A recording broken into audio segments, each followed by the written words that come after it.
Karina Holmer lived in the village of Shillingrud, Sweden. She had always wanted to travel. When Karina was 20 years old, she won 10,000 crowns from a lottery ticket that she bought at a convenience store. That was about the equivalent of $1,500 US. It was enough money for Holmer to start her adventure. She contacted a company that places au pairs in the United States. She was connected with a couple, Frank Rapp and Susan Nitcher, who lived in Dover, a wealthy suburb of Boston, Massachusetts. They had 2 children. Holmer cared for the children and cleaned up around the house. She also lived with the family. Frank Rapp was a commercial real estate photographer and his wife was an artist. Rapp had an apartment in South Boston, which he used as an office. On the weekends, Holmer was allowed to use it. That was what she was doing on the night of June 21st, 1996. Holmer had come to the apartment the night before, and she had to be back at the family's condo the next night. June 21st is during the summer solstice, which is a time of celebration in Sweden. On that night, 20-year-old Karina Holmer went out with some friends to some nightclubs in Boston. At the end of the night, they ended up at a bar called Zanzibar. Most of Holmer's friends went home before her. She ended up staying until after her last call at Zanzibar. She was last seen outside the bar after it had closed. Later that afternoon, a homeless man was rifling through a dumpster near Fenway Park. He touched a bag, and he realized that there was a human body in the dumpster. So he called the police. In the dumpster, the police found the unclothed upper half body of a young woman. The lower half of her body was not in or around the dumpster. When Frank Rapp and Susan Nitcher heard reports that the dead body of a young woman had been found in a dumpster, Rapp called the city morgue. The remains were identified as 20-year-old Karina Holmer. It appeared that she had been strangled to death with a rope and then she was cut in half. Despite extensive searches, the lower part of the body has never been found. The police were baffled by the crime. The police had no idea who would want to hurt the young woman. She had only been in the country for about 3 months.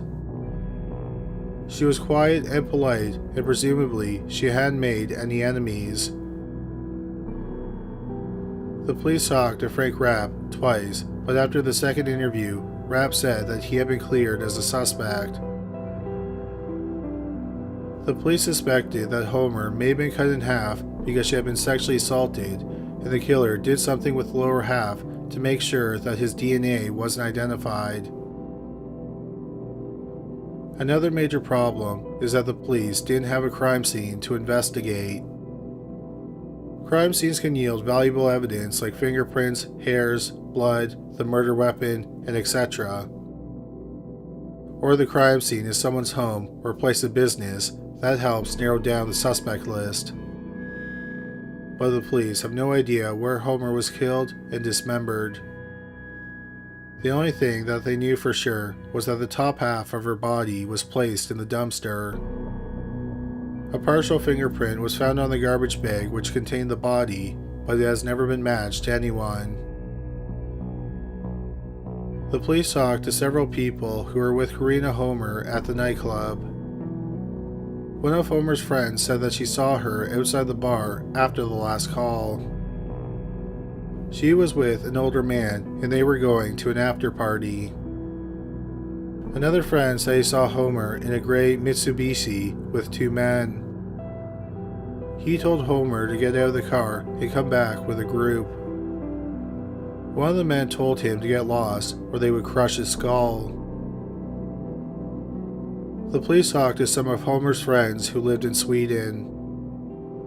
She supposedly wrote to one friend that she didn't like having to clean up around the family's home. Also, the job wasn't exactly what she expected.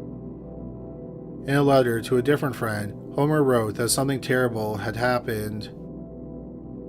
Holmer didn't explain what terrible thing had happened, but she told her friend that she would tell her when she returned to Sweden.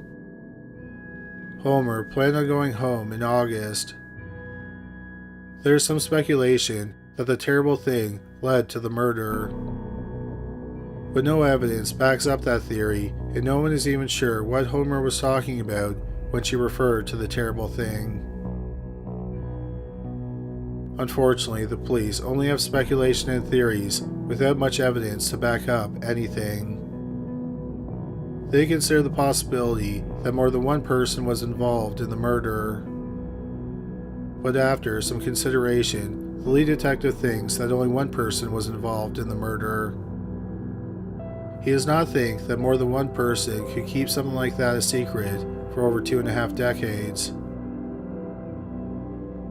It's been nearly 25 years since 20-year-old Karina Holmer was brutally murdered. The bottom half of her body has never been found. No one has ever been arrested for her murder. The investigators say that they are haunted by the case. The investigators, along with Karina's family and friends, hope that one day soon, the case will be solved.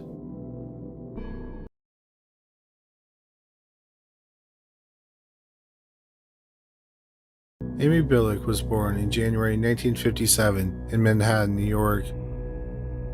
Her parents, Ned and Susan, considered her their miracle child. Ned was a trumpet player who performed in Greenwich nightclubs. He met Susan, who was a singer, at a gig. Amy was born 10 years into their marriage. The couple had previously suffered 5 miscarriages. A year after Amy was born, Susan gave birth to a son named Josh. In 1968, Susan visited Coconut Grove, Florida, and she fell in love with the Miami neighborhood. The family decided to move there to escape New York's crime. In Coconut Grove, Ned opened a popular art gallery, and Susan was an interior designer. Amy was considered a flower child. She wrote and read poetry. She inherited her parents' musical talent as well. She played the guitar and classical flute. She loved animals and she was a vegetarian. She volunteered at a non-profit group that transitioned dolphins that were in captivity into the wild. Amy would play music for the dolphins, and she was sure that the dolphins heard the music and responded to it. On March 5, 1974, 17-year-old Amy planned on meeting some friends for lunch at the village center. But Amy had a problem. She didn't have any money on her. She called her father at his art gallery, and he agreed to give her some money if she came by. The art gallery was a short distance from the village center. Amy walked a block to the main highway and stuck out her thumb, hoping to catch a ride.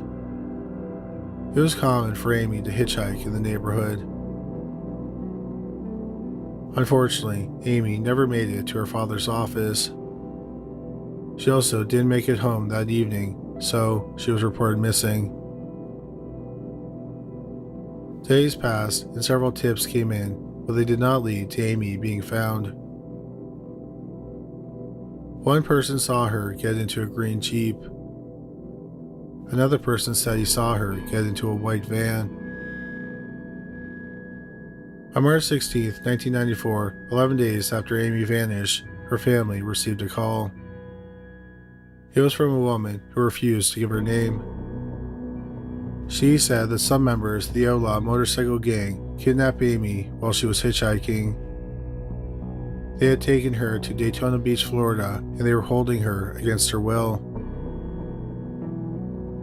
It turned out that on the day Amy went missing, chapters of the outlaw and pagan motorcycle gangs passed through Coconut Grove on their way to Bike Week in Daytona Beach, Florida.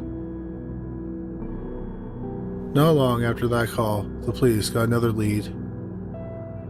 A man had found Amy's camera on an off-ramp to Florida's Turnpike in Wildwood, Florida. Wildwood is about 280 miles north of Coconut Grove. He knew it was Amy's camera because her name was printed on it. The location where the camera was found was interesting because if bikers were traveling north from Daytona towards any of the interior states, they would have passed through Wildwood. But there were several problems. The first was that the camera was found on the southbound turnpike. If Amy had been kidnapped by bikers heading from Coconut Grove to Daytona Beach, the camera probably would have been found on the northbound turnpike. Secondly, Amy's family couldn't remember the last time they saw the camera, so they weren't sure if she had it on her when she went missing. The film in the camera was developed, and most of the photos were overexposed. The police and Amy's family did not think that any of the visible photos were clues to her disappearance. Then, on March 22, 1974, nearly 2 weeks after Amy went missing, Susan received another phone call. It was a man who said they were holding Amy captive. They would release her in exchange for $30,000. The family gathered the money. The next morning, Susan went to hand off the money at a hotel.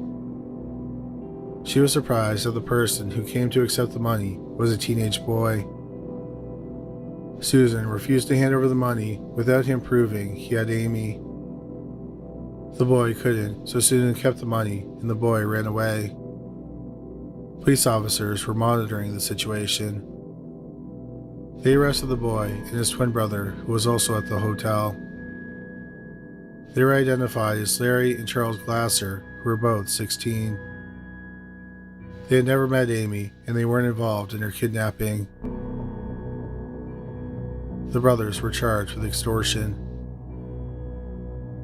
They pleaded guilty, and they were put under house arrest. As the weeks passed, Amy's family continued receiving tips that a motorcycle gang was holding her. Specifically, she was being held by a member of the Outlaws in an apartment just outside of Orlando in Kissimmee. A detective talked to a convenience store clerk close to the apartment. She remembered seeing a girl who looked like Amy. Susan decided to travel to Kissimmee herself to talk to the clerk. The clerk said that the girl would come in every Sunday and buy vegetable soup. Susan thought that this was promising because Amy was a vegetarian. The last time she saw her was about a week earlier. Susan and the detective went to the apartment where the girl had supposedly stayed. Whoever had lived there had cleared out quickly and left many things behind. Susan found a hairbrush with some hair on it, and there were some other items as well. The detective collected them for evidence. The hairs were compared to Amy's hair, and they were similar. Susan then asked the police to get Amy's fingerprints from her bedroom. Unfortunately, because of the weather in Florida, the fingerprints in the bedroom had degraded. So a technician could not find a viable single fingerprint in her bedroom.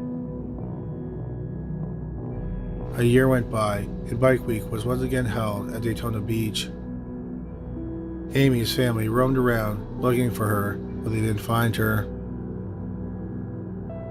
On the morning of November 30th, 1975, Susan received a call from a man who said he was in the motorcycle gang, the Pagans. He had recently gotten out of prison. He said that he had owned Amy while he lived in Orlando. He had bought her from another biker named Brackett. The man agreed to meet with Susan. He brought Susan to his home and described Amy accurately. This included a scar she had, and that information had never been made public. The man said that he had known Amy before he went to prison. She didn't know who she was and didn't remember her name or her family. He said when he was arrested in July 1974, a few months after Amy went missing, he handed her off to another biker named Dishrag Harry. Susan would later learn that District Harry's real name was Harry Kramer. The man told Susan he would ask around about Amy.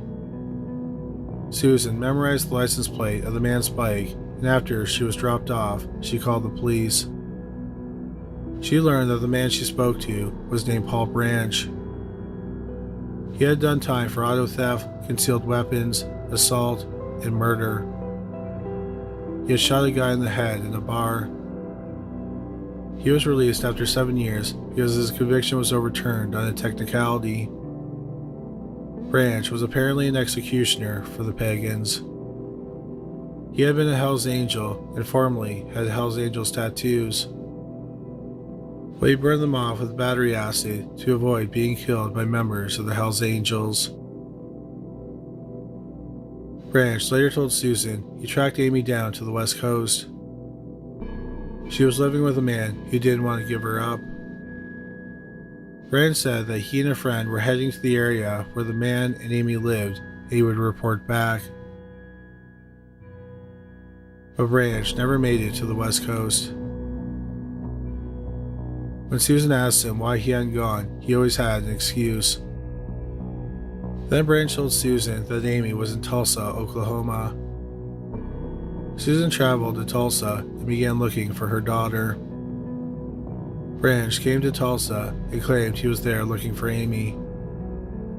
Susan ended up spending over a month in Tulsa. During her stay, she lost contact with Paul Branch. She left Tulsa without being any closer to finding her daughter. In December 1976, Susan tracked down Brackett, the biker Branch claimed he bought Amy from.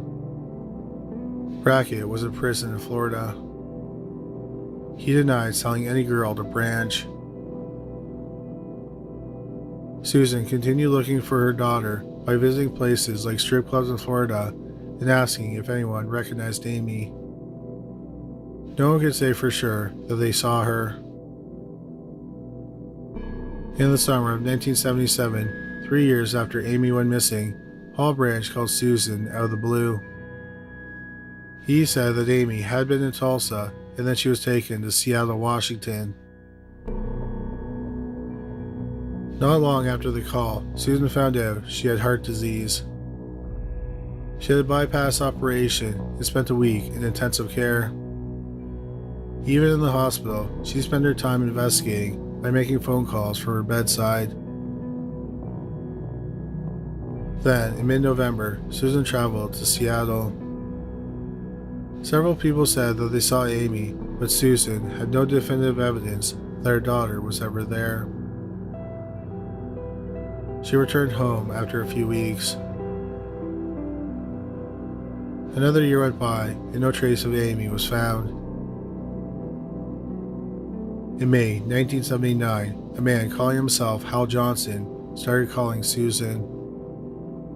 He told her he saw her daughter and gave her an address. Turned out that the address didn't exist.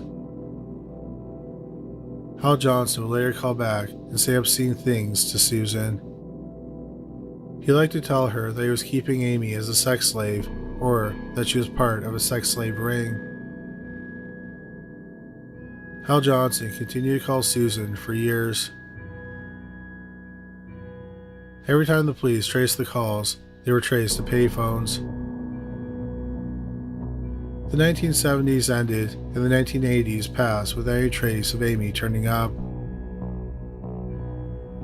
In spring 1992, Susan was diagnosed with lung cancer. She was only given a few months to live. One day, Hal Johnson called her, and Susan told him that she was dying. She told him that if she really had information about her daughter, then could he please tell her. Instead, he continued to torment her.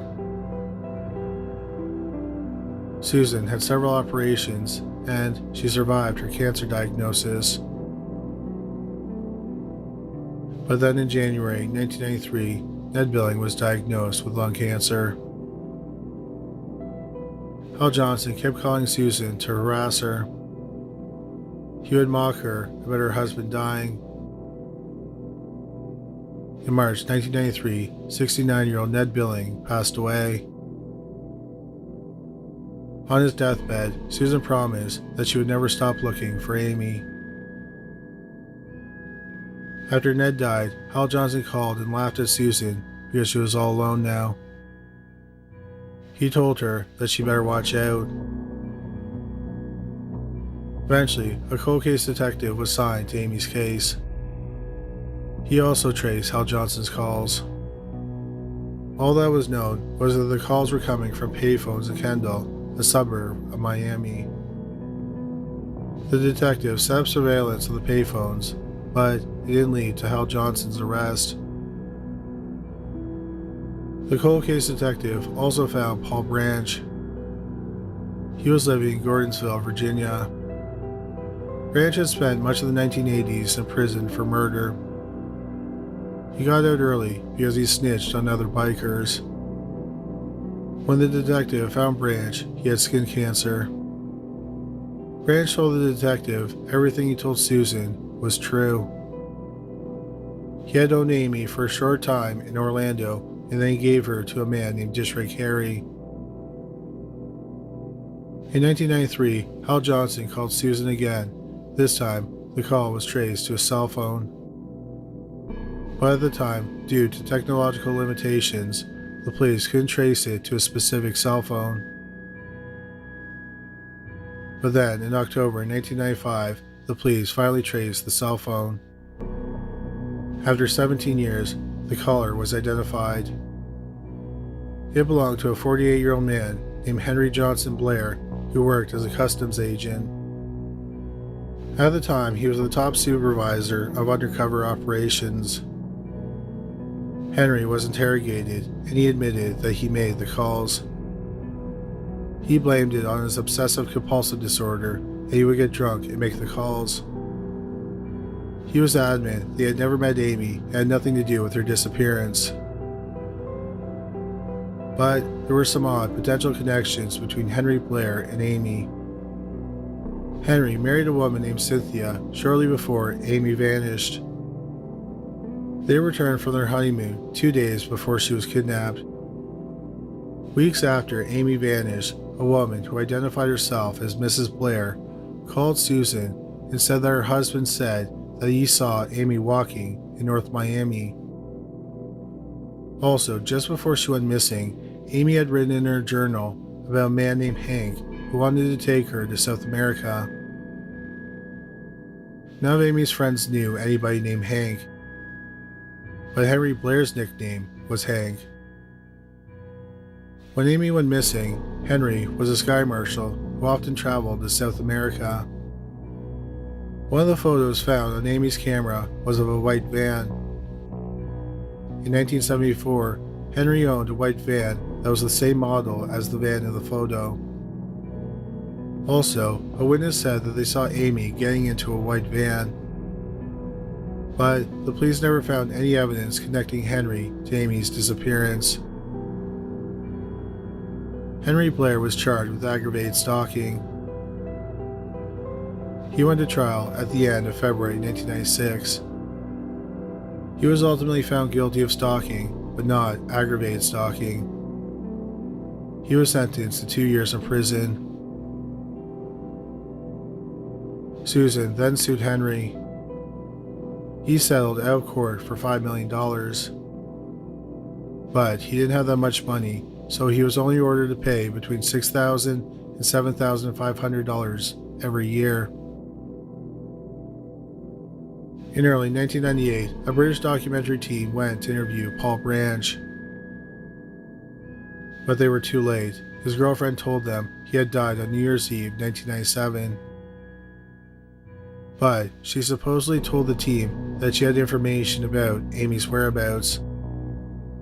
So the documentary team flew in Susan, and she talked to the woman who was never identified. Paul Branch's girlfriend told Susan that Branch had made a deathbed confession. She said that Amy and another girl showed up at a pagan party on the night she went missing.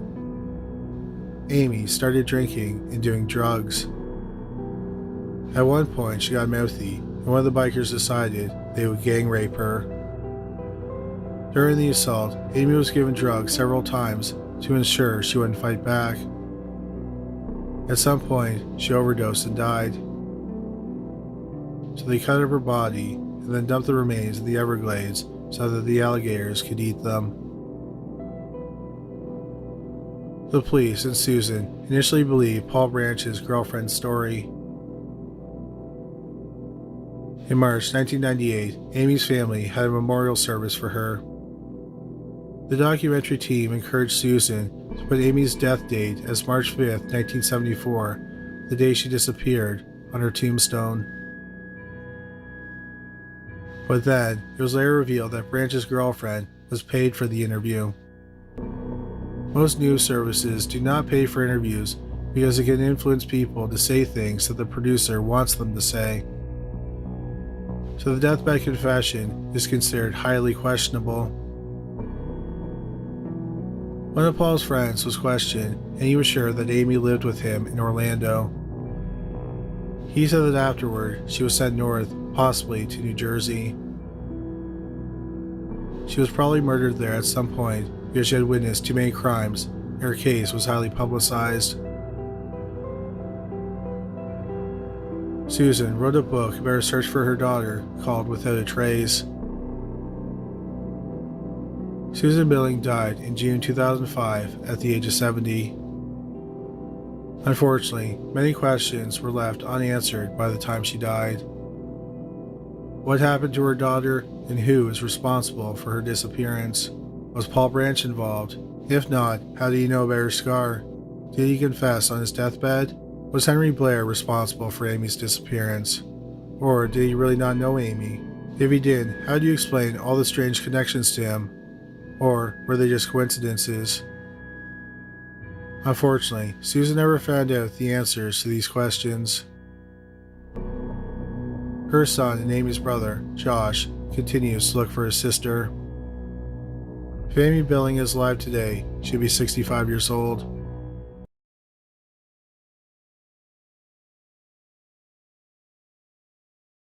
In early 1998, 5-year-old Brittany Locklear lived with her mother, Connie Chavez, her stepfather, Charles Chavez, and her 18-year-old half-sister, Brianna, on a rural road outside of Rayford, North Carolina.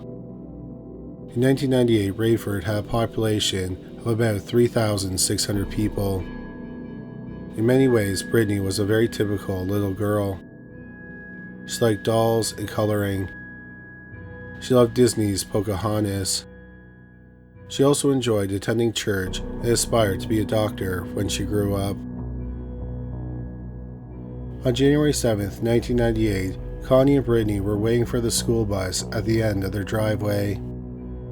Then Connie needed to use the washroom. She walked back into the home and left Brittany alone at the end of their driveway. When Connie came back out, she discovered that the 5-year-old was gone. Initially, Connie thought that 5-year-old Brittany had boarded the school bus. But then a neighbor told Connie they saw Brittany get kidnapped.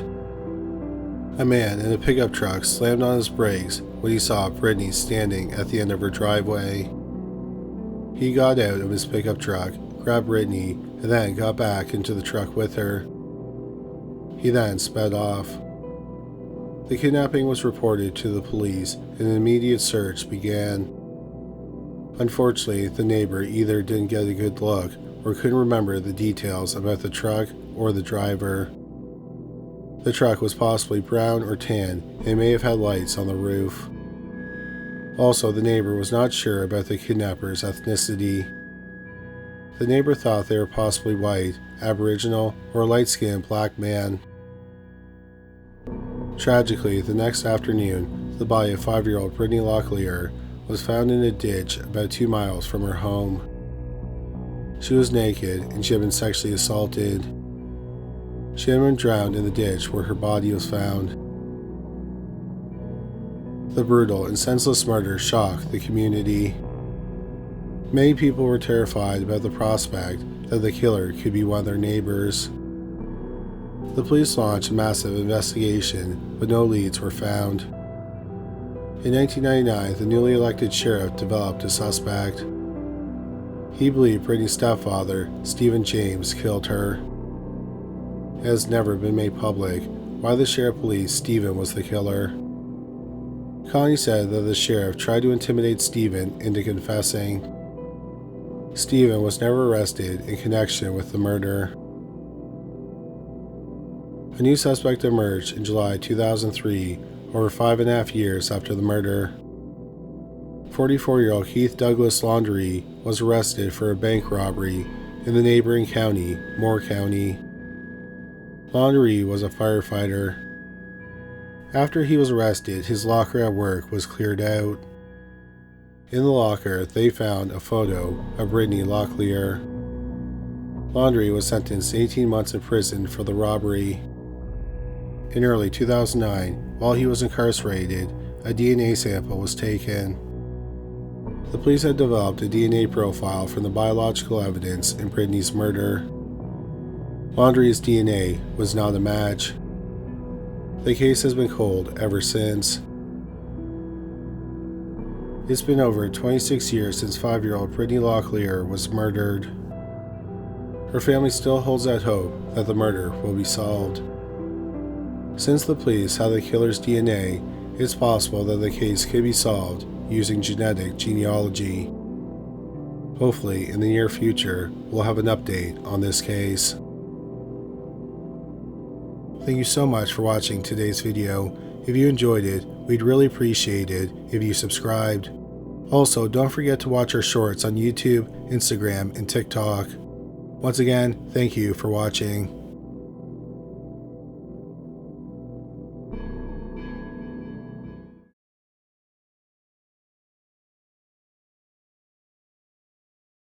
Modesto is a city in California's Central Valley. In the early 1980s, it had a population of just over 100,000 people. The city is surrounded by farmland. In September 1982, 28-year-old Gary Holloman and his 21-year-old wife, Jennifer, lived in a mobile home on a family ranch about 6 miles west of the city with their 2 children. Their daughter, Robin, was 21 months old, and their son, James, was 5 months old. Gary had a brother, Gene. On Sunday, September 19, 1982, Gene's 2 sons were at Gary and Jennifer's home. They were playing in a field near the mobile home. The Holloman family owned the field, so Gary and Gene frequently worked on it. The field had been plowed just 2 days earlier, on Friday. As the boys played, they found a red toolbox with a small padlock on it. The boys brought it back to the mobile home. Gary shook it, and it sounded like tools were inside of it. But since it was locked, he didn't open it. At around 8 p.m., it was just the 4 Hollomans at home. 5-month-old James was asleep in his bedroom, and Gary was in the bathroom. Then, there was a massive explosion. People living a quarter mile away heard it. A piece of shrapnel flew through the washroom wall, came within 6 inches of Gary's head, and embedded itself in the other wall. Gary rushed to the kitchen and discovered a gory scene. There was a 3-foot crater in the ground. His 21-year-old wife, Jennifer, was clearly dead. The blast had dismembered her. 21-month-old Robin was badly injured. She had been disemboweled. Gary managed to call for help, and Robin was taken to the local hospital. She was eventually airlifted to a bigger hospital because she was in critical condition. One of her kidneys was removed, and other organs were operated on. She ultimately survived the bombing. The police concluded that a pipe bomb was triggered to explode when the toolbox was opened. In the days after the murder, the police asked Gary Holloman to sit down for a polygraph exam. He agreed. He denied killing his wife. It was ultimately determined that he was not telling the truth.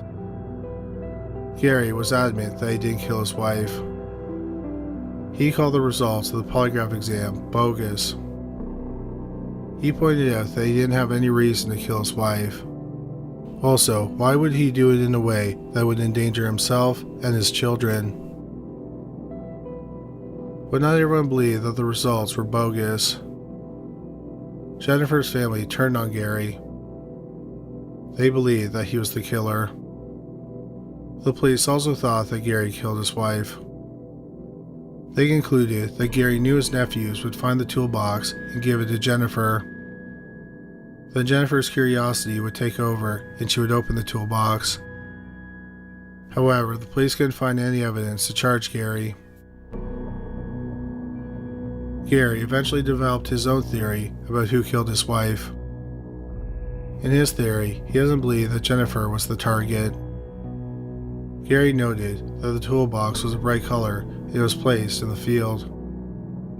This suggests that it was meant to be found. Gary's brother often plowed the field.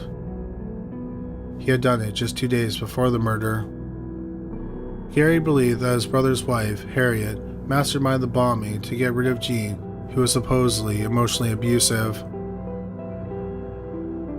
Several years after the murder, Gary hired a private detective who was a former Sheriff's Department detective. He knew that several pages of the investigation were missing. He also said that the polygraph exam that showed that Gary was lying was incomplete. The private investigator didn't think that Gary or Harriet were the killers. He thinks that Gary's brother Gene was trying to kill Gary with the bomb. The motive? He believed that Gene was in love with Jennifer and he wanted to kill Gary to get him out of the way. In 2012, for the 30th anniversary of the murder, CBS Sacramento did a story about the case. Gary still denied committing the murder. The article said Gary Holloman broke down in tears as if the crime that tore apart his family just occurred. His brother, Gene, had died in the years since the murder. Gene's wife, Harriet, declined to be interviewed. Gary and Jennifer's daughter, Robin, also declined to be interviewed. At the time, she and her father were estranged. Robin's husband did answer a few questions. He said that the wounds were still too fresh for Robin to talk about the bombing, but she believed that her father killed her mother. Robin's husband said that the polygraph exam was enough evidence for Robin. It's been 40 years since Jennifer Holloman was killed and her young daughter was almost killed. No one has ever been arrested in the bombing. The police have not said if any progress has been made in the case. Jennifer Holloman's family is still holding out hope that one day the case will be solved.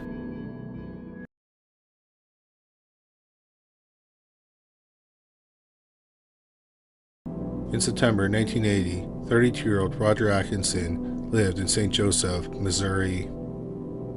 He repaired and installed phone lines. He was active in his church. He sang in the choir, taught Sunday school, and drove and maintained the church bus. Atkinson was married and did not have any children. He was having an extramarital affair with 22-year-old Rose Burkert, who also lived in St. Joseph.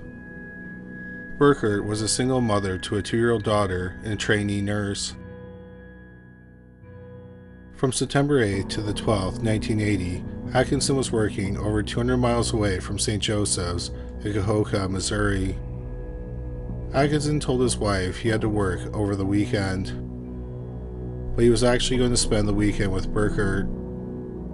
On September 10th, Burkert left her daughter with a friend from work. She then drove to Koecher and checked into a motel. On September 12th, Burkert and Atkinson traveled to the Imana Colonies, a tourist area near Williamsburg, Iowa. They managed to get a room at the Imana Holiday Inn off Interstate 80. There was a convention for morticians that weekend, and every room was booked. They got room 260 because there had been a cancellation. The next day, around 1 p.m., the couple had not checked out. The housekeeper saw the Do Not Disturb sign hanging on the door handle. She knocked and there was no answer. She got the passkey and opened the door. She was immediately shocked by what she found. The bed, the ceiling, and the wall the headboard was against were splattered with blood and brain matter. The dead bodies of 22-year-old Rose Burkert and 32-year-old Roger Atkinson were face down on the bed. They had suffered wounds on the back of their head. It was determined that they were forced to lie down on the bed and then they were hacked in the back of the head with a hatchet, axe, or machete. It's believed that the blade was at least 3.5 inches long. The murder weapon was not in the room and it has never been found. Neither of them had been bound. It appeared that Atkinson tried to defend himself because 2 of his fingers were nearly severed. Atkinson was in his underwear and Burkert was fully clothed. There were no signs of forced entry or a break-in. It's possible that the killer or killers spent time with the couple before the murders. There were 2 chairs turned towards the bed. One was facing the TV and the door. The other faced the wall which the bed was up against. There's evidence that someone put their feet up on the nightstand. On the floor in front of the chairs were soap shavings and receipts. Something was written on the bathroom mirror in soap. The only word that was left was this. It's possible that the killer sat in the chair, willed the soap down before the murders as he talked to Burkert and Atkinson. Or he could have murdered the couple, sat down on a chair, put his feet up on the nightstand, and willed the soap while he admired his work. For whatever reason, possibly for comfort, he got the second chair to rest his feet on instead of the nightstand. After wheeling the soap bar into a writing utensil, he used it to write the message on the mirror. Then, for whatever reason, he erased it all except for the word "this." It's also believed that the killer squeezed toothpaste into the bathtub. The police retraced the couple's last steps. The night before, they ordered room service. It's believed that Burkert went to the hotel's lounge. She supposedly argued with the bartender. That night, 3 calls were made from their room. 2 were Burkert calling the woman who was looking after her daughter. The 3rd call was made to an unknown party. The people in the neighboring rooms did not hear anything unusual. The police had no shortage of suspects.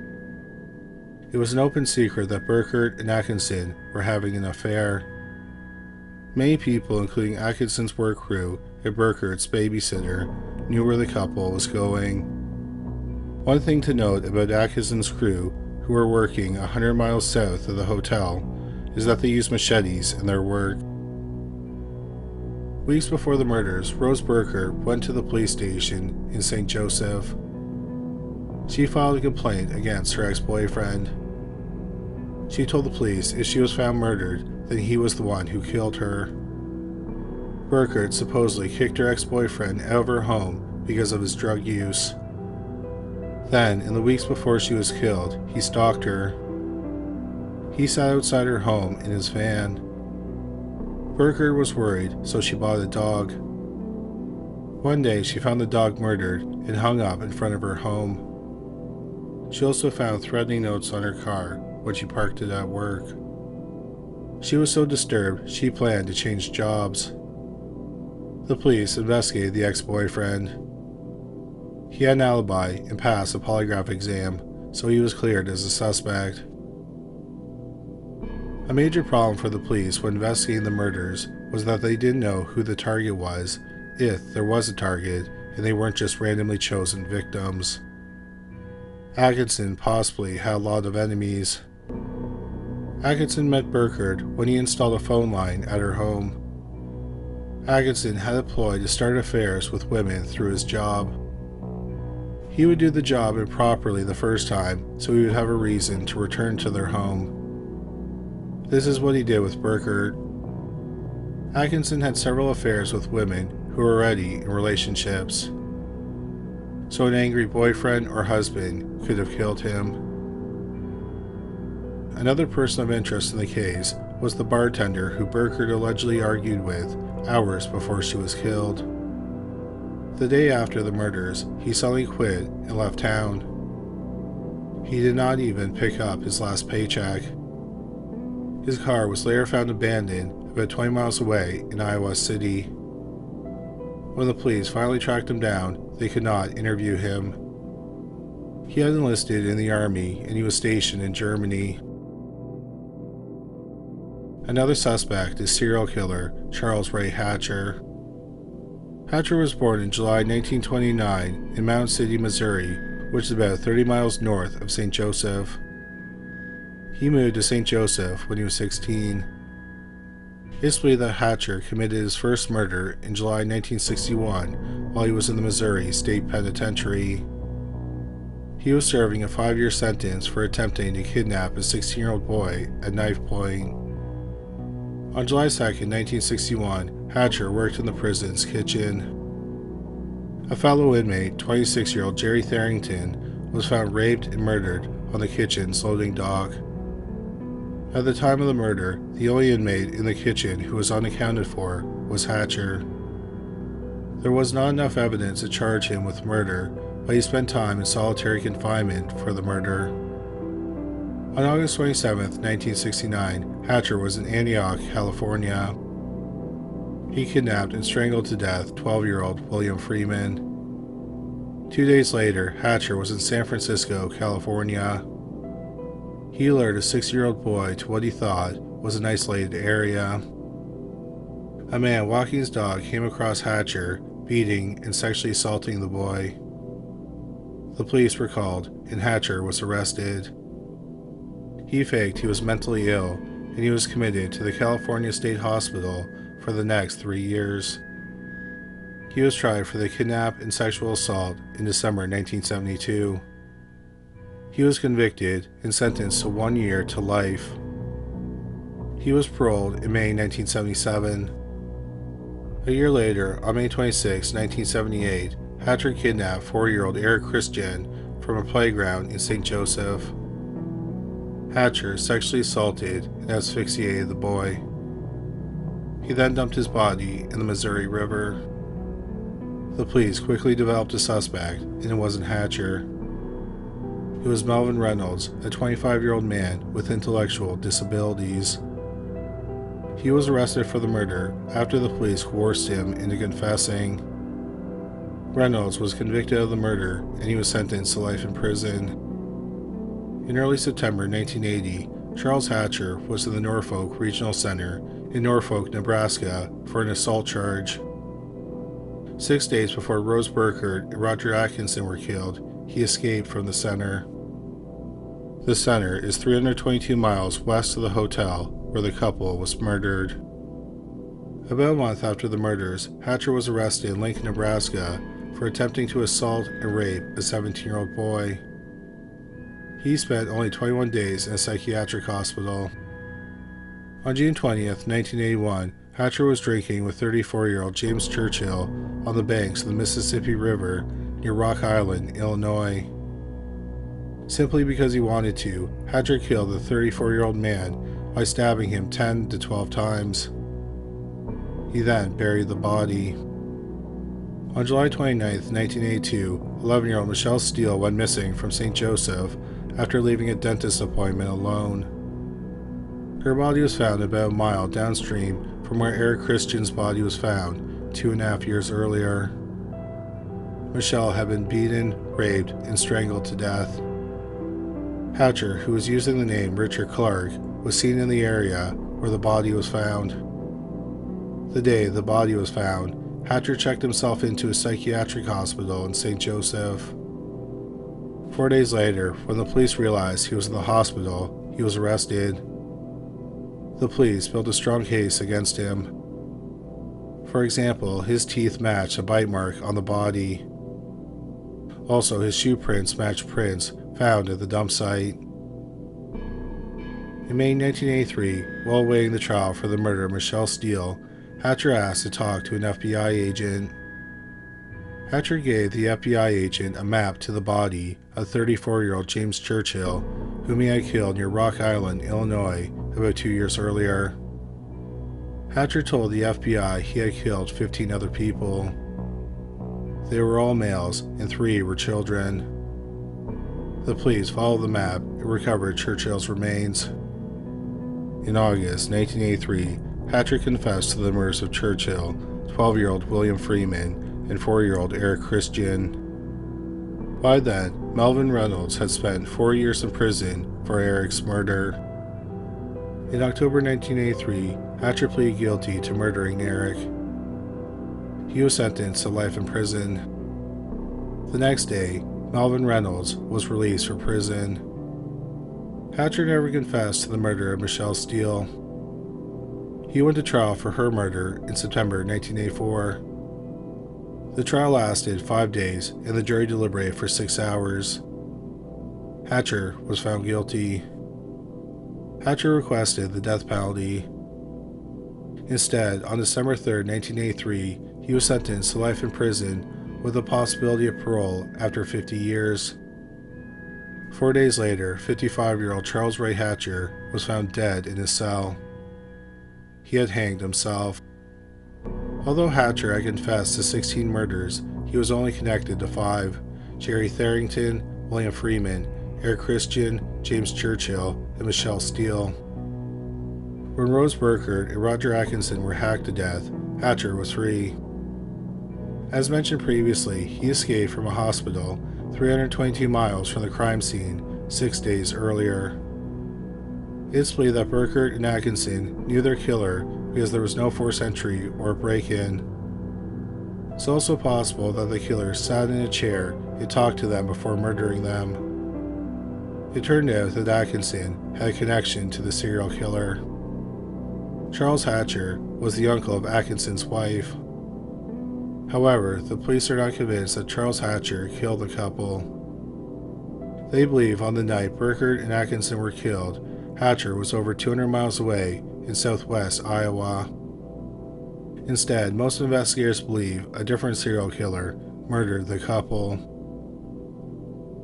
28-year-old William Kyle was a traveling salesman. On June 25, 1980, about 10 weeks before Burkert and Atkinson were murdered, Kyle was found murdered at the Sheraton Motor Inn in Galesburg, Illinois. Galesburg is about 130 miles southwest of the hotel where Burkert and Atkinson were killed. Like the couple, Kyle was killed in bed with blows to the back of the head with a bladed tool, like a hatchet. Investigators have noted many similarities between the murders. Notably, they were all killed in a hotel room in a hotel that was off a major interstate. They were all struck multiple times to the back of the head with a hatchet-like tool. Also, their money was stolen. Both times, the Do Not Disturb sign was hanging on the door handles. Another interesting similarity is that the killer squirted toothpaste at both crime scenes. At William Kyle's murder, he squirted the toothpaste onto the carpet near his bed. Burkert and Atkinson's killer squirted the toothpaste into the bathtub. Another murder, possibly connected to the killer, happened about 10 years earlier. On October 27, 1970, the dead body of 23-year-old Jack Wayne McDonald was found in his hotel room in Meridian, Mississippi. He worked for a company in Birmingham, Alabama, and was in Meridian for a business trip. His nude dead body was found on his knees in front of the hotel room's bed. He had been hacked in the back of the head with a hatchet or an axe. In the toilet, someone had squirted toothpaste. The police had a suspect in the murder of William Kyle. His name was Raimundo Esperanza. Not a lot of information about Esperanza can be found online. What is known is that he was a transient from Los Angeles, California. He had a history of violence and spent a lot of time in jail. When William Kyle, Roger Atkinson, and Rose Burkert were killed, he lived in Davenport, Iowa. That's about 45 miles from where Kyle was murdered and 75 miles from where Atkinson and Burkert were killed. On the day William Kyle was murdered, Esperanza was seen at the same hotel. He was carrying a bag of tools. On the day Atkinson and Burkert were killed, Esperanza was in Iowa City, which is only about 20 miles from the hotel where they were staying. It's unknown where Esperanza was when Jack McDonald was killed in 1970. What is known is that he was 39 years old at the time. Paul Holes, an investigator who rose to fame after helping solve the Golden State Killer case, points out another way that Esperanza could be connected to the murders. He asked a forensic psychiatrist why a killer would squirt toothpaste out of a tube at a crime scene. The forensic psychiatrist said that the killer may have had erectile dysfunction, so they get sexual gratification from using the toothpaste as an ejaculation simulation. This is worth noting because Esperanza was addicted to alcohol and heroin. Both alcohol and heroin can cause erectile dysfunction. Esperanza was questioned at length by the police, but he never confessed. He was never charged with murder. Raimundo Esperanza died in March 1983 at age 52. In 2019, Holes advised the Iowa County Sheriff's Office to request to have Esperanza's remains exhumed to get a sample of his DNA so it can be compared to the DNA found at the crime scene. The Sheriff's Office said they would follow up on the request. However, in the 5 years since they said they would follow up, no updates have been provided on any of the cases. At the time of this recording, the murders of Jack McDonald, William Kyle, Rose Burkert, and Roger Atkinson are all unsolved.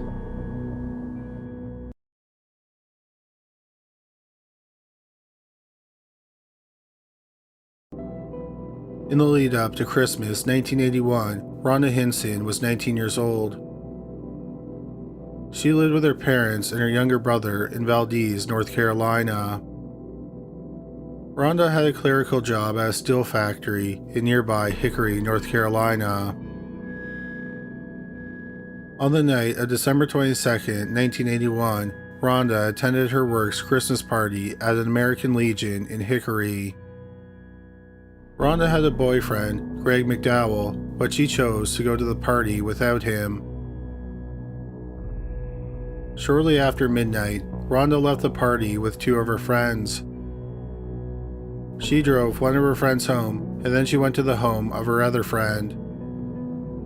At that friend's home, Rhonda called her boyfriend, Greg.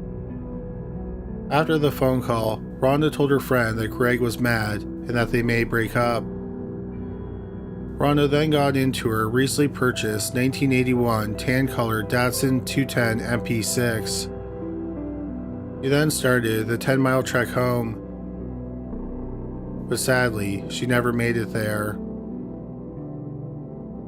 Rhonda's mother, Judy, had been asleep, but she woke up shortly after midnight with a terrible sense of dread. For some reason, she knew something horrible had happened to Rhonda. She felt so anxious that she got her husband and Rhonda's father, Bobby, out of bed. Eventually, Rhonda's younger brother also got out of bed. At about 1:30 a.m., Rhonda's brother called Greg to see if Rhonda was at his home. Greg said she wasn't there and he didn't know where she was. After the call, Greg's father, Reverend Charles McDowell, supposedly went out looking for her. It turned out that Rhonda had been found hours earlier. About half a mile from her home, there was a steep incline. As Rhonda was driving up the incline, a bullet entered the rear of the car, went through the back seat, through the driver's seat, and entered Rhonda's heart. After she was shot, her car rolled backward, crossed over lanes, and ended up in the ditch. Two young men happened to drive by Rhonda's car. They parked their car nearby, and they went to check out the vehicle in the ditch. The driver's door was open, and they saw blood on the seat. They also noticed a bullet hole in the driver's seat. They went and found a police officer who came to the scene. He found the dead body of 19-year-old Rhonda Hinson. She was lying on her back at the rear of the car, with her head resting on the rear driver's side wheel. The police thought that the position of the body was odd.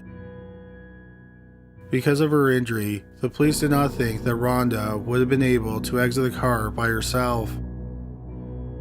Rhonda was very safety conscious and always wore her seatbelt. After being shot in the heart, she probably would have not been able to get her seatbelt off, open the door, and get out of the car. So it's suspected that the killer pulled her out of the car. Over an hour after Rhonda's body was found, her boyfriend's father, Charles McDowell, happened upon the crime scene. He asked the police what had happened, but they refused to tell him anything, so he went home. The police talked to several witnesses who were in the area around the time Rhonda was shot. One was a woman who was driving home after work, and she was in the area several minutes before Rhonda was shot. She saw a blue GM Chevrolet parked next to the off-ramp that Rhonda got off of. It was parked facing the direction of Rhonda's home. The car was parked about 200 yards from where Rhonda's car and body were found. The witness said that inside the car were two young, white men. After the shooting, a man was driving down the same road where Rhonda had been shot. He said he passed a blue car that was speeding away from the area. He then saw Rhonda's car in the ditch. He said he saw a blonde woman in the car slumped over the steering wheel. A young white man was standing beside the open driver's side door. The witness said he didn't get a good look at the man standing beside the car. He said he didn't stop because he assumed it was a drunk couple and he didn't want to deal with it. The same witness agreed to be hypnotized. Under hypnosis, he said that the car driving away from the scene was a 70s model Chevelle. There was something wrong with the front end. He also said that the young man standing beside the car had dark brown hair, he had a medium build, and he was between 5'10" and 6 feet tall. The witness also recalled a new detail under hypnosis. After he drove by Rhonda's car, he passed another car that was parked on the side of the road.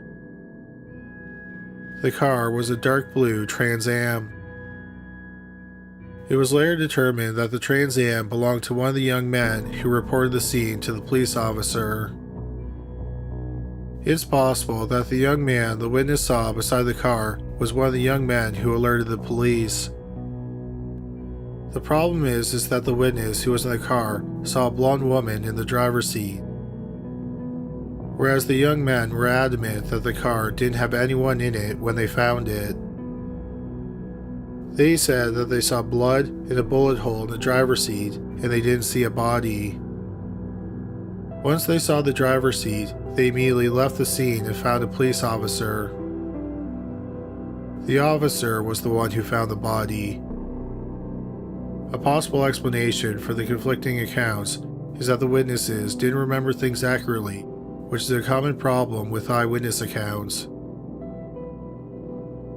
At first, the police thought that Rhonda's murder was just a random act of violence. They thought it was just a maniac sniper and she was in the wrong place at the wrong time. Around the same time that Rhonda was murdered, several drivers in the area reported to the police that as they were driving, the windows of their vehicles were hit with projectiles. Rhonda's family, on the other hand, thought she may have been targeted. The more the investigators began to look into the case, the more they believed that the family is right.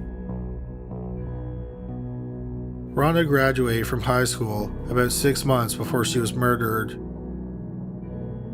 Shortly after graduation, Rhonda went on a camping trip to Myrtle Beach, South Carolina with her boyfriend, Greg McDowell, her best friend, Jill Turner Mole, and Jill's boyfriend, Mark Turner. Greg and Mark were friends. On the trip, Rhonda and Greg got into several arguments. Supposedly, at one point, Greg went down to the beach and tried to pick up other young women, and Rhonda caught him. Rhonda and Greg stayed together after the trip, but Rhonda's family noticed a change in her. She was often despondent and gloomy. She also seemed a bit paranoid and didn't like driving alone.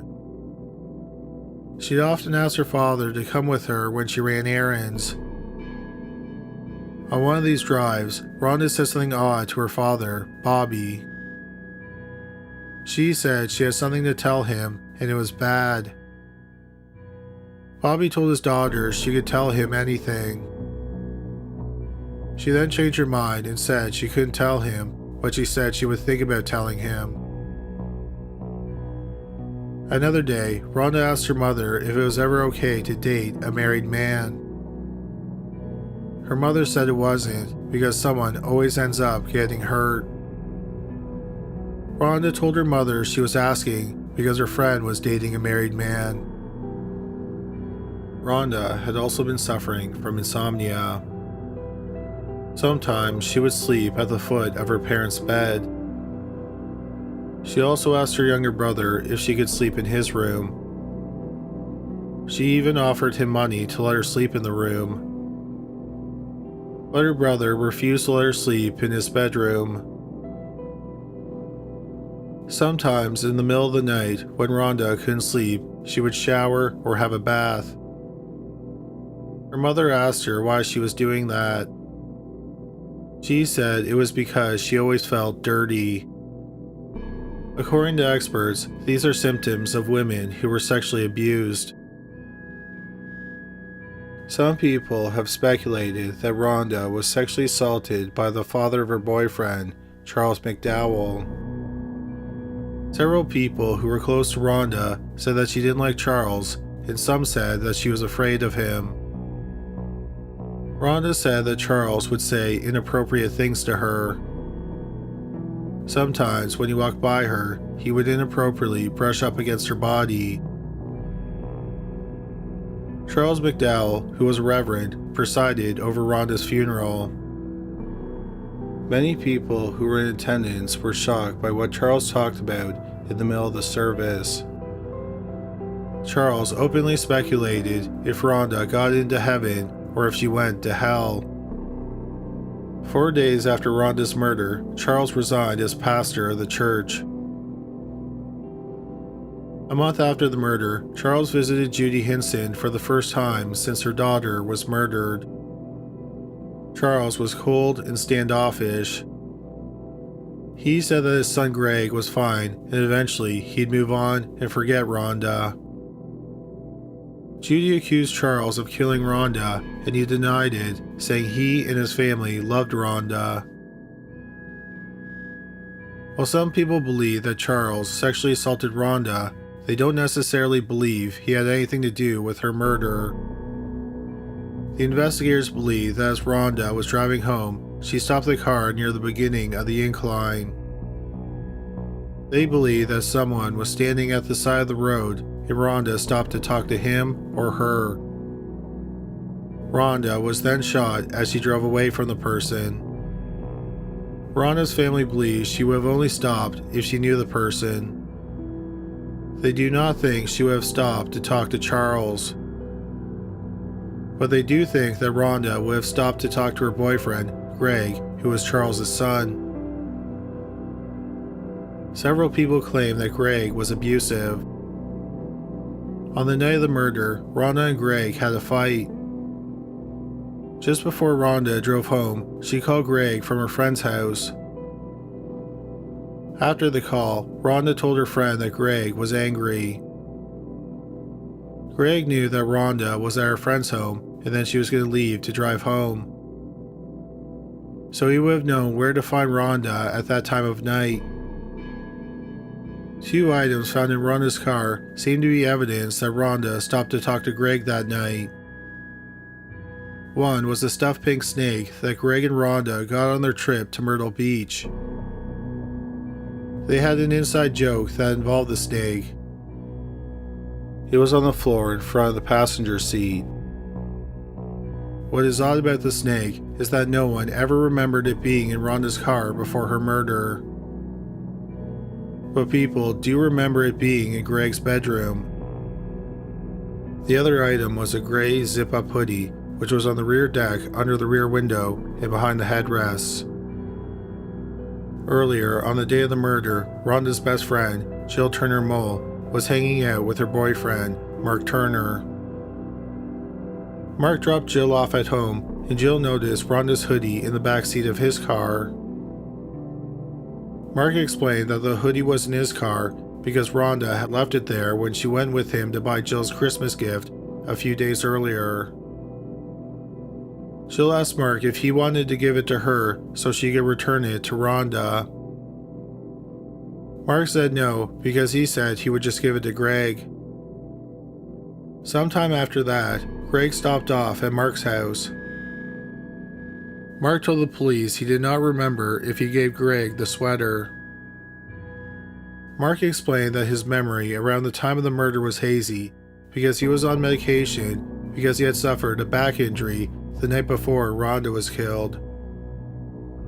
Nevertheless, investigators found the hoodie in Rhonda's car after she was killed.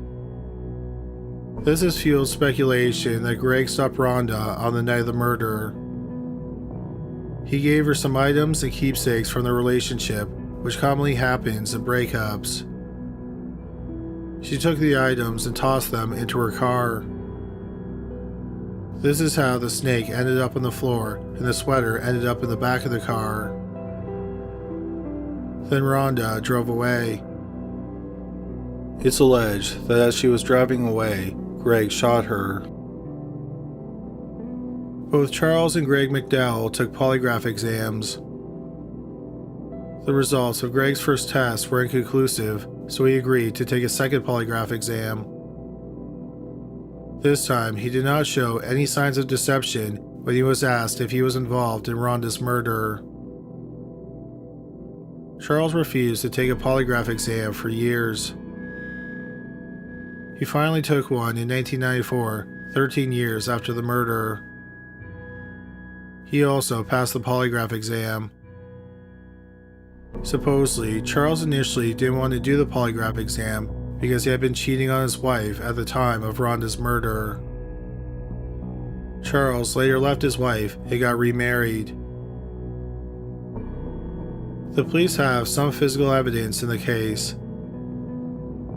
Fingerprints were found on the driver's side door, but they have never been matched to anyone. Foreign DNA was found on the sweater Rhonda was wearing, but like the fingerprints, the DNA has not been matched to anyone. According to the Burke County Sheriff's Office, Rhonda Hinson's murder is the most investigated case in their history.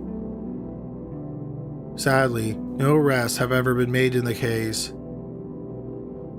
Rhonda's family is still hoping that the killer or killers will be brought to justice.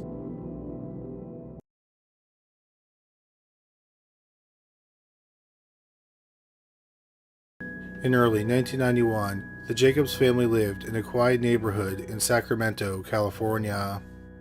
33-year-old Michael Jacobs, who went by the name Mick, was a construction worker. His 31-year-old wife, Marcy, was an analyst for the Bureau of Criminal Investigation at the State of California Department of Justice. Marcy had a daughter from a previous relationship, Jennifer. Jennifer was 9 years old and she was in the 4th grade. On the morning of January 14, 1991, Marcy did not show up for work and her co-workers became concerned. They went to her home and they saw both Marcy and Mick's cars parked in the driveway. They found a side door open and they entered the house. One of them came across the dead body of Marcy. Her body was in the doorway of the bathroom. Her co-workers called the police.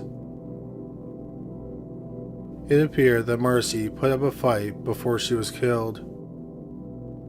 She had been shot in the face in the living room, and she had been stabbed and slashed multiple times with a sharp object. She had also been struck with a blunt object several times. She was then dragged to the bathroom. 9-year-old Jennifer had been shot multiple times while she was in bed, clutching her doll.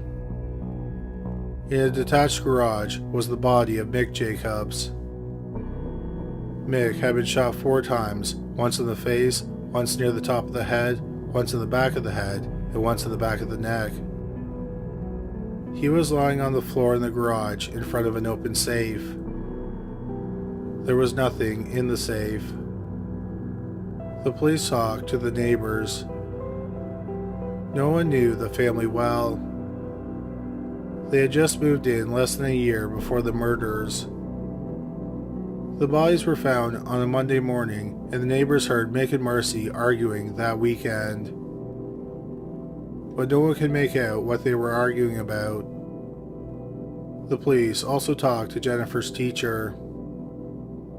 She said that Jennifer seemed worrisome lately, and she was incredibly nervous on Friday. But Jennifer didn't say what was bothering her.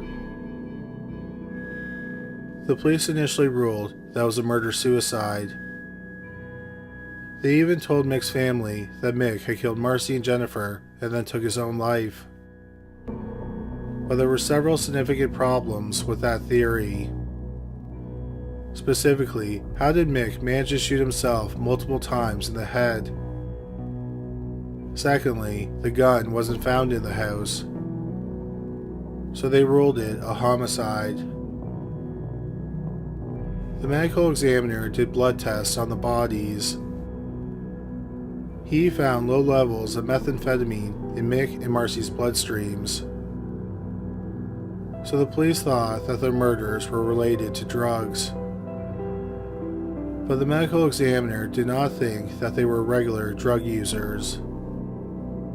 The levels in their bloodstream were low, and there was no evidence in the house that they were regular drug users. Also, everyone who knew the couple said that they weren't drug users.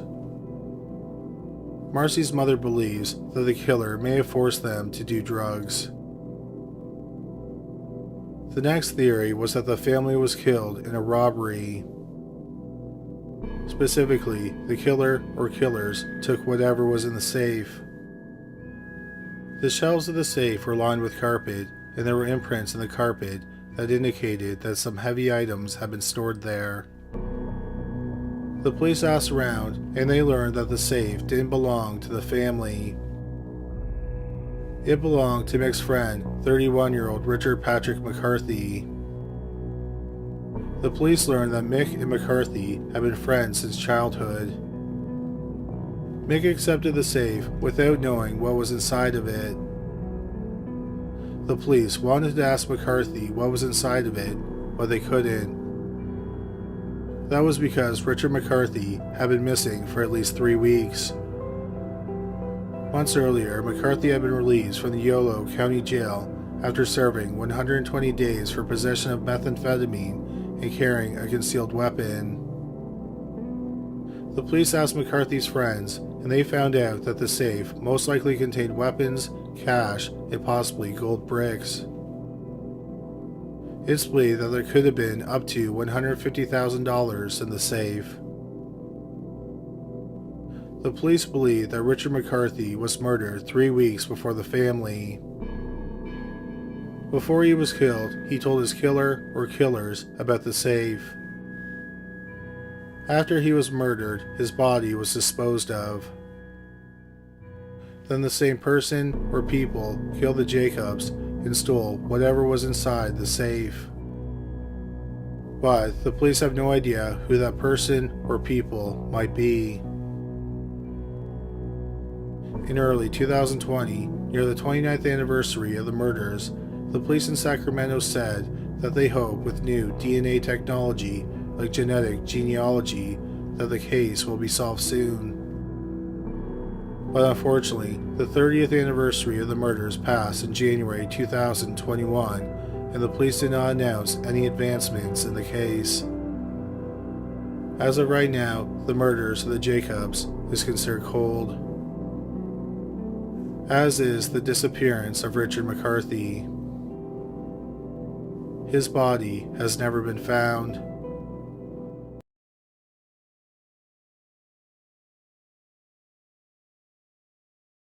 Stephen Koecher was one of Rolf and Deanne Koecher's 5 children, and they lived in Amarillo, Texas. The Koechers were devout Mormons. Stephen first attended Ricks College, which is now Brigham Young University, Idaho, before transferring to the University of Utah. He graduated with a degree in communications. Ultimately, he wanted to be a journalist. As is common with Mormons, he did missionary work. For his missionary work, he went to Brazil, where he learned to speak Portuguese. In December 2009, 30-year-old Stephen Koecher was living in St. George, Utah. He had worked for the online division of the Salt Lake Tribune, but he quit and relocated to St. George in April 2009. Near the end of 2009, Stephen was having financial trouble because he was having problems finding a job since it was the Great Recession. He had a part-time job handing out flyers for a window washing company. Stephen had a roommate, but the two weren't friends and they didn't have much in common. On the night of December 12, 2009, or the morning of December 13th, Stephen left his home and drove off in his white 2003 Chevrolet Cavalier. On the morning of December 13th, 2 friends called him on his cell phone. They were wondering if he could cover their Bible study groups. Stephen told them he was in Las Vegas, Nevada, which is about 120 miles from St. George, but he could return to St. George and cover for them if they really needed him. They told him not to worry about it and they would make other arrangements.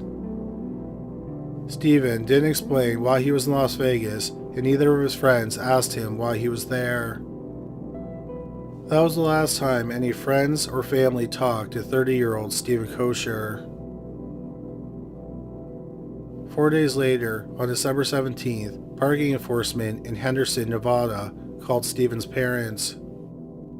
Downtown Henderson is about 16 miles from downtown Las Vegas. Stephen's car had been found abandoned in an upscale retirement neighborhood. It had been there for 4 days. Rolf and Deanne called Stephen's cell phone, but his phone was dead. The service provider was unable to locate the phone. Stephen's parents called the police in St. George and reported him missing. His parents went to his home and they found his laptop and his phone charger still plugged into the wall. Rolf went to pick up Stephen's car. He noticed that there was nothing wrong with it and the gas tank was half full. So the car had not been abandoned because he had car problems. But this only made Rolf worry more, so he called the Henderson police. Inside the car, they found blankets and pillows. They also found a Kmart bag that had some Christmas gifts in it that had been purchased just days before. The Koecher family talked to people who lived in the neighborhood where Stephen's car was abandoned. They learned that one house on a corner had 2 security cameras. They were able to review the footage and they saw someone driving Stephen's car down the road at 11:54 a.m. on December 13th.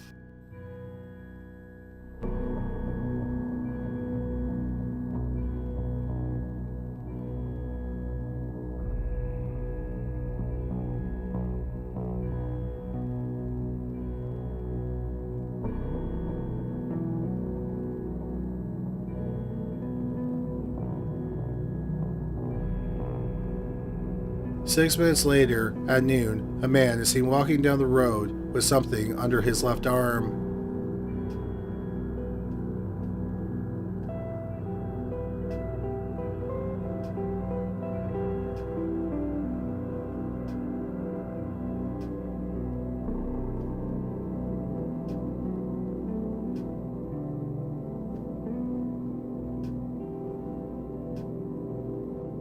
He then turns and walks down another street and out of the view of the camera.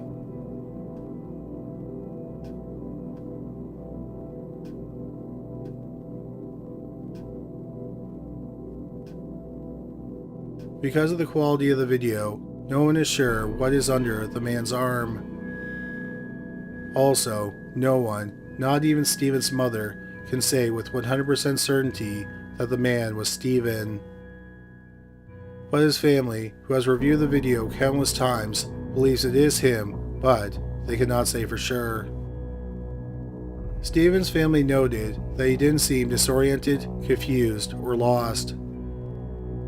He seemed to be walking somewhere with purpose.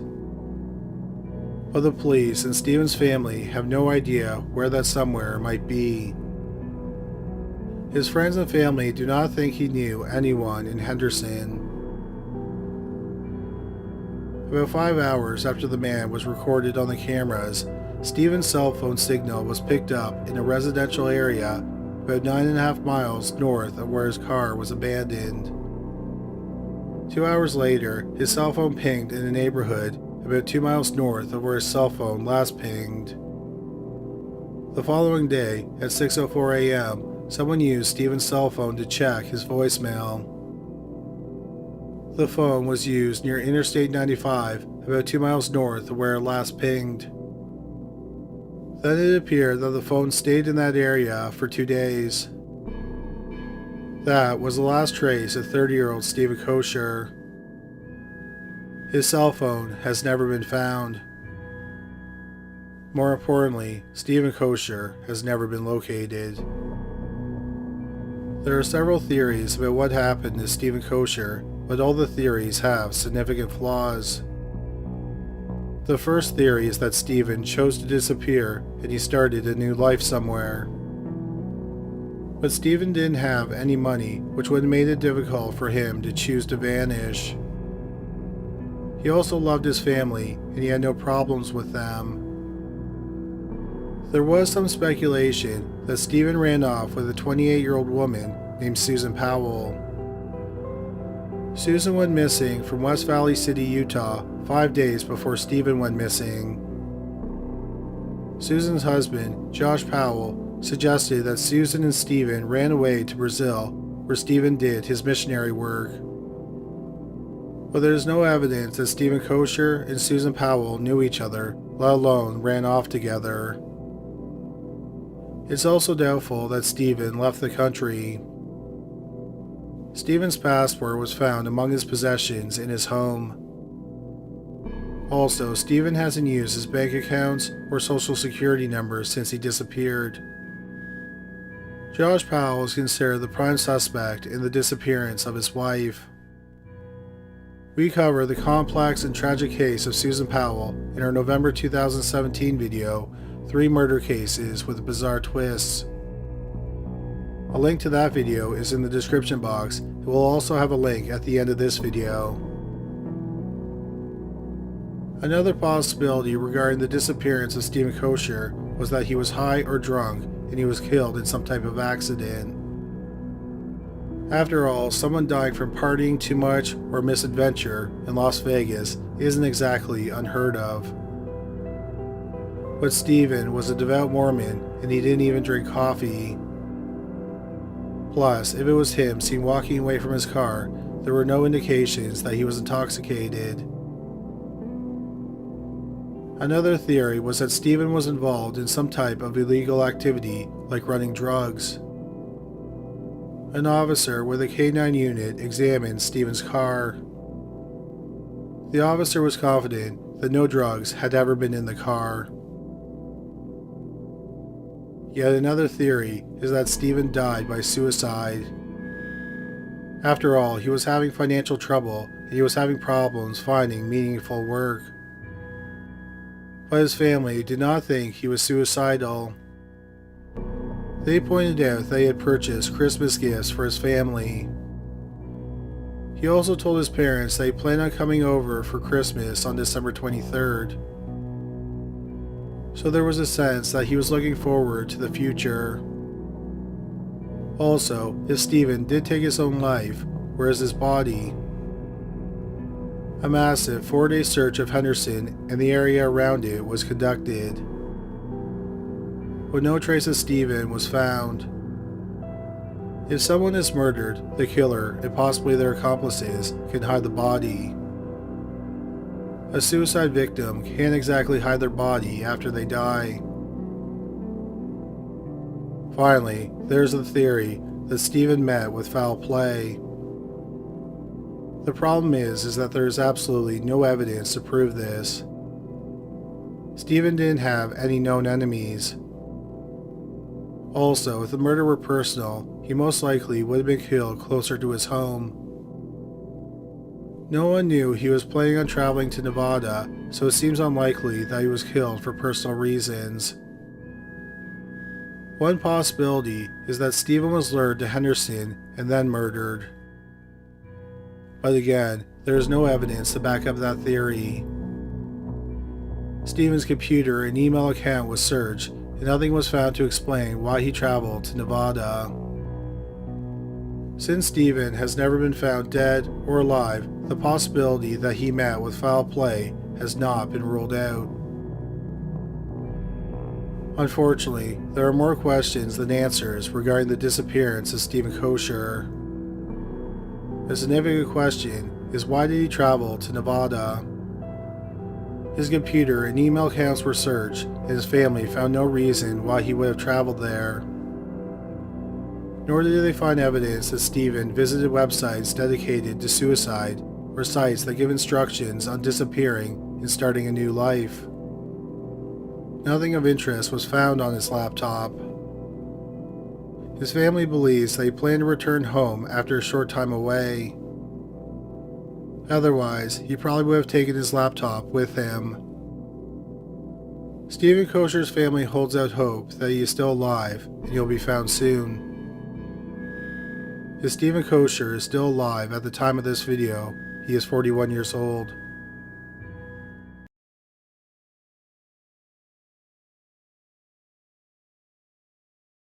In the fall of 1993, 37-year-old Dana MacKay and his 49-year-old girlfriend, Mary Huffman, were living in a rundown mansion in Las Vegas, Nevada.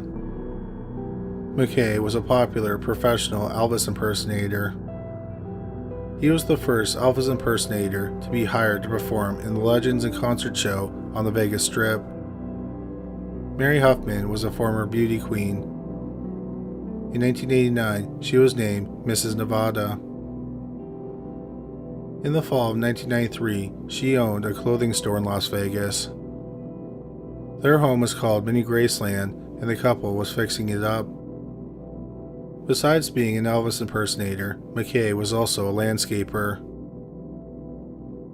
In the fall of 1993, MacKay was working on a big deal. The city of Las Vegas and Clark County wanted to line the strip with palm trees. MacKay had a source in California where he could purchase palm trees at a discount, and he was trying to get a contract with the city and the county to buy the trees for the strip from him. On October 2, 1993, Dana MacKay and Mary Huffman went out for a grocery shopping trip.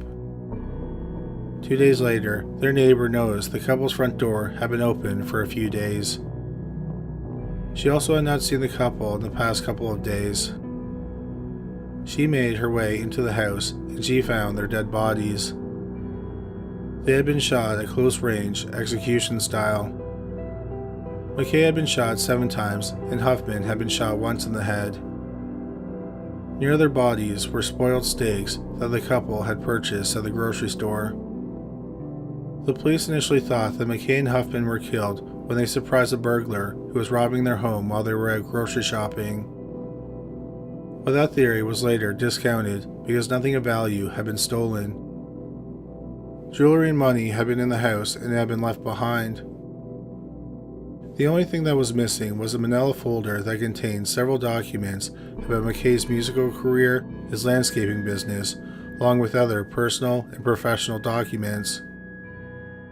MacKay often carried the folder with him. One theory regarding the motive behind their murders stems from MacKay's bid to supply palm trees to the city and the county. MacKay did not have the money to finance the upfront costs of the contract. so he asked his friend, a former car salesman named Tim Stonestreet, for help. In 1992, together, they incorporated a new business called Paradise Palms Company. But it wasn't long before the two business partners were feuding. 5 months after they started the business, they were in court arguing over who owned the equipment that was purchased during the time that they were in business.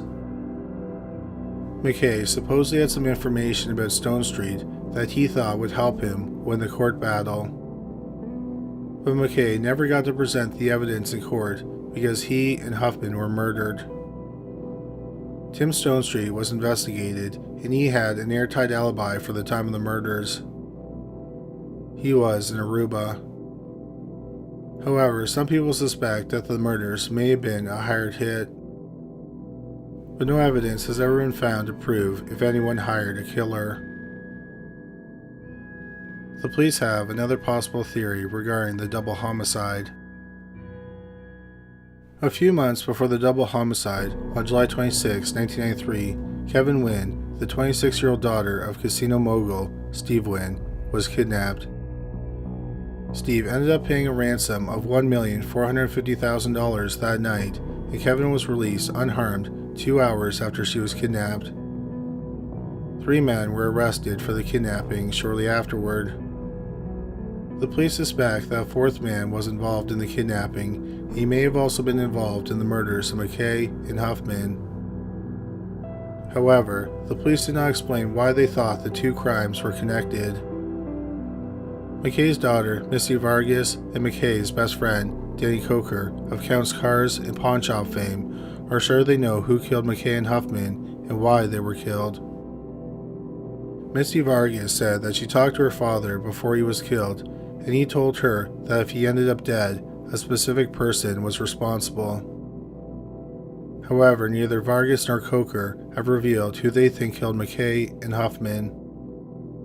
At the time of this video, the murders of the Elvis impersonator and the beauty queen are unsolved. After 28 years, the families of Dana MacKay and Mary Huffman are still hopeful that the case will be solved.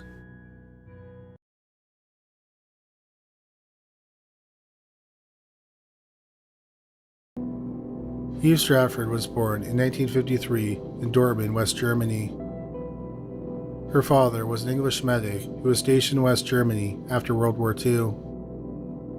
While she was young, the Stratford family moved to England and settled in Hampshire. In 1973, Stratford started working at the Playboy Club in London. She had the position of promotion bunny, so she was one of the top earners at the club. In 1974, a scout from Playboy magazine traveled from the United States to see if Stratford could be one of the Playmates of the month. The scout thought that Stratford needed to lose a few pounds before she could pose for the magazine. After that, Stratford took a 2-month leave of absence from the club and began visiting modeling agencies. She signed with an agent and got 2 modeling jobs. One was to appear on the cover of a South African crime novel. In the photo, a man is holding a knife to her throat. The second was Mayfair, a British adult magazine geared towards men. It's very similar to Playboy. Stratford posed nude for the magazine, and she was Girl of the Month in March 1975. She used the name Eva von Bach. Along with the photos was an interview with Stratford. The interview included the statement, "If a man is truly a man and not effeminate in any way, he'll know how to handle me. I like to be dominated, not whipped and tied up or things like that, but just kept in my place. I get very bored with straight sex. I like playing little games with my lovers to turn us both on." Unfortunately, the Mayfair spread got Stratford in trouble at work. Posing for a Playboy rival was against the rules of the Playboy Club, so she was suspended from working there for 3 months. On March 18, 1975, a few days after the magazine was published, Stratford met with her agent and then met with a publisher. She then purchased some dry flowers at a shopping center. She took the train home and arrived at her station at 3:45 p.m. She then walked 3/4 of a mile to her flat that she shared with her boyfriend, Tony Priest, and 2 of his bandmates. Priest was the lead singer of the psychedelic rock band Onyx. The band had some success, but things weren't going well then, so Priest had a day job as a forklift operator. As Stratford walked home, it started raining. It's believed Stratford arrived home at about 4:10 p.m. When she got home, she stripped off her wet clothes in her bedroom. At 4:30, the downstairs neighbor heard Stratford talking to a man. 45 minutes later, the neighbor heard a loud thump, like a chair had fallen over. Then she heard footsteps going down the stairs.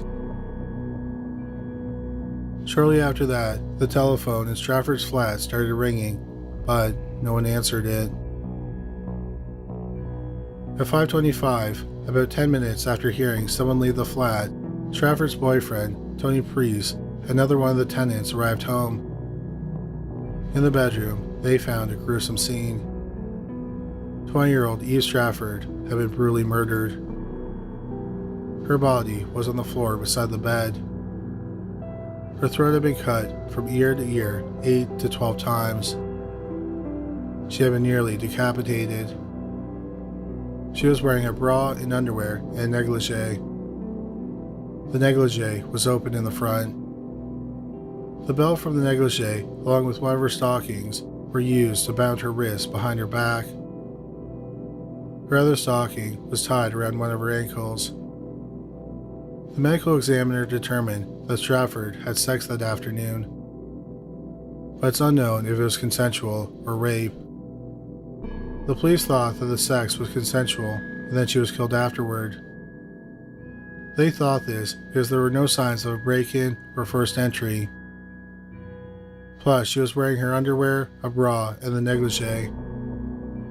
The police surmised if she had been raped, she probably would have been wearing less clothing. The police eliminated Tony Priest as a suspect because he had an airtight alibi. Another suspect was the photographer who took the photo of the crime novel. The police thought it was too much of a coincidence that he'd photograph her with a knife being held against her throat and then her throat was slit. But he was ruled out as a suspect as well. The police learned that Stratford started receiving mysterious phone calls shortly after the Mayfair issue was published. Sometimes the caller wouldn't say anything and then hang up. Other times he would threaten her or say obscene things. On the day she was killed, she received 3 of these phone calls. Another bunny who worked at the Playboy Club, Marilyn Looms, said that after she posed for Mayfair 3 months before Stratford, she received similar phone calls. The caller would threaten her or hang up. The police initially believed that Stratford knew her killer and the Mayfair issue set him off for some reason. They noted that the phone call started after the issue was published.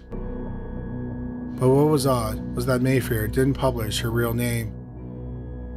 Plus, her phone number and address were unlisted. But the killer knew where she lived. After Stratford got home, she took off her clothes because they were wet. There were no signs of a break-in or forced entry. This suggests that Stratford knew her killer and felt comfortable letting him into the apartment while she was only wearing her underwear and possibly a negligee. She may have even had consensual sex with him before she was murdered. But the police eliminated all the men in Stratford's life. Then, the case went cold. Nearly 4 years later, there was another murder that was very similar to Eve Stratford's murder. On January 19, 1979, mother of 2, 29-year-old Linda Farrow, returned to the home that she shared with her boyfriend. Her home was 5 miles away from Stratford's home. Farrow and her husband had split up a year earlier. Farrow was 4 months pregnant with her new boyfriend's child. That afternoon, Farrow went out shopping. When her two daughters, who were 11 and 8, returned home from school, they found her dead body in the hallway.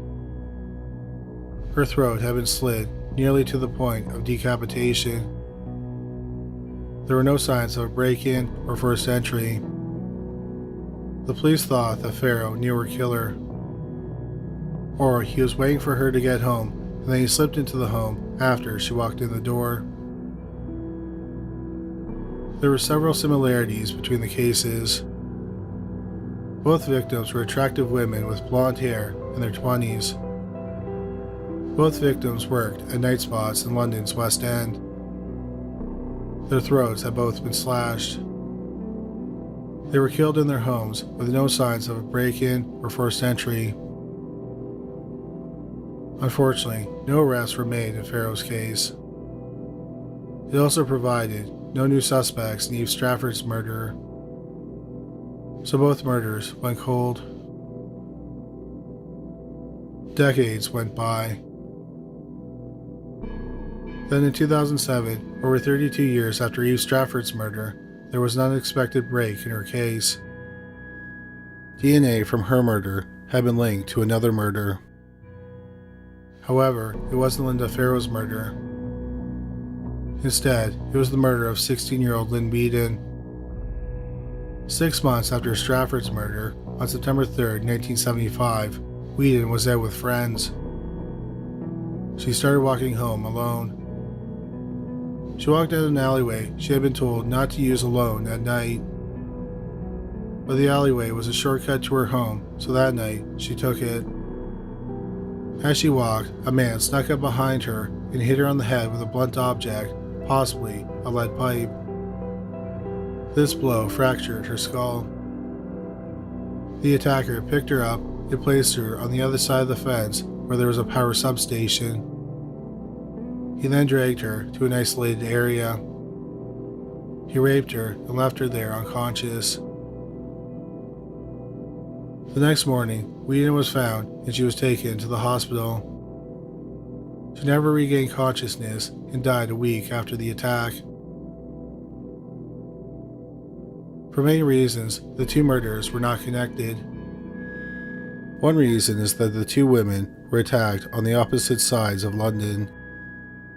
Stratford was cut with a knife in her home, and Weedon was attacked with a blunt object while walking home and then raped in a public area. Stratford was an outgoing Playboy bunny who had recently posed nude for a magazine, and Weedon was a reserved schoolgirl. Stratford was stalked and harassed before she was killed, and she possibly knew her killer. Weedon, on the other hand, was a victim of opportunity. Had DNA not connected their murders, investigators may have never surmised the same person committed them. After the connection was made, the police reopened Eve Stratford's case. They took DNA samples from 16 of the most promising suspects, but no match was found.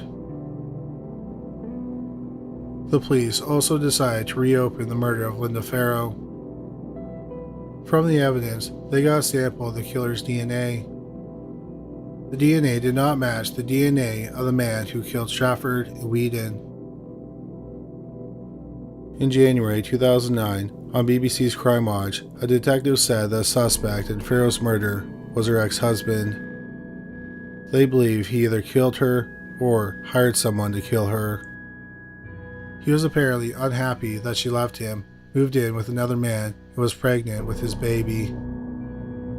But by the time DNA profiles were generated, he had died. There is some speculation that Eve Stratford and Lynne Weedon were killed by a serial killer who murdered other women. However, the police have not publicly addressed other cases that they might suspect are connected. They have only confirmed that the same man killed Eve Stratford and Lynne Weedon. The police hope that the killer told someone about the murders and they'll come forward. Another possibility is that forensic genealogy may be able to help solve the crime. So it may just be a matter of time before one of Britain's most notorious pair of murders is finally solved.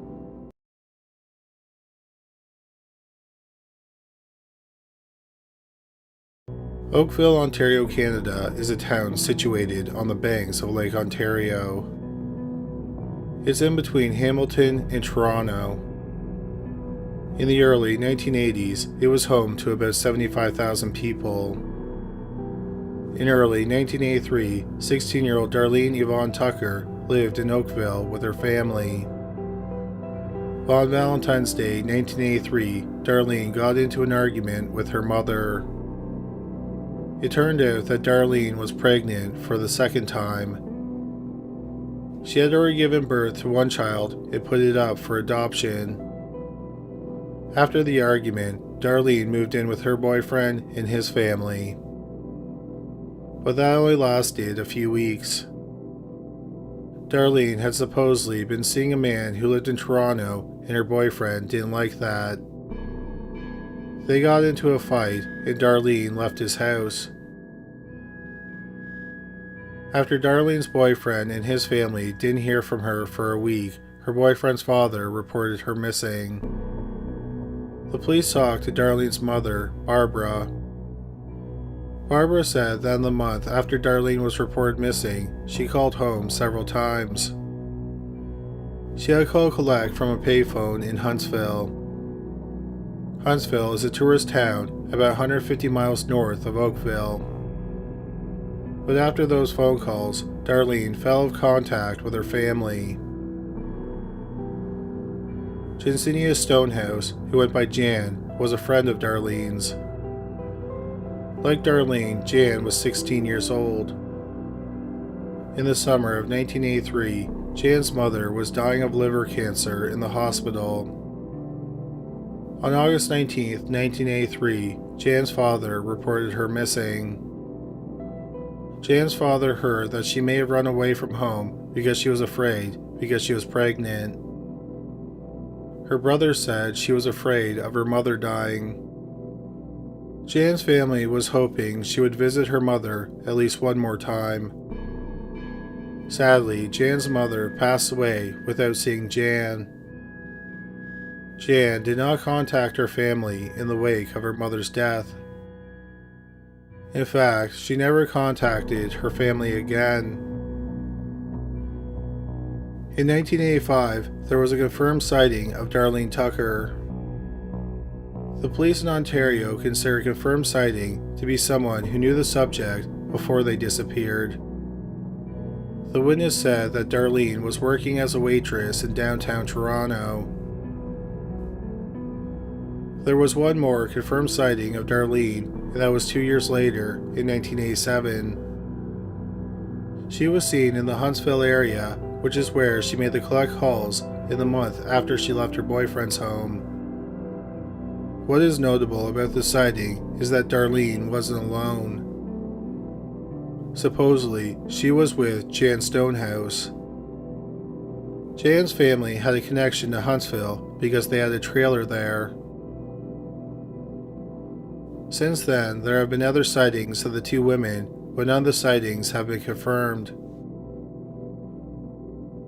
Darlene had money in a trust account that would go to her when she turned 18, but she never claimed the money.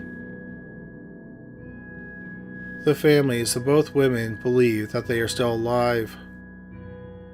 In 2014, Darlene's mother, Barbara, had a message she wanted to tell Darlene, and she told it through missingkids.ca.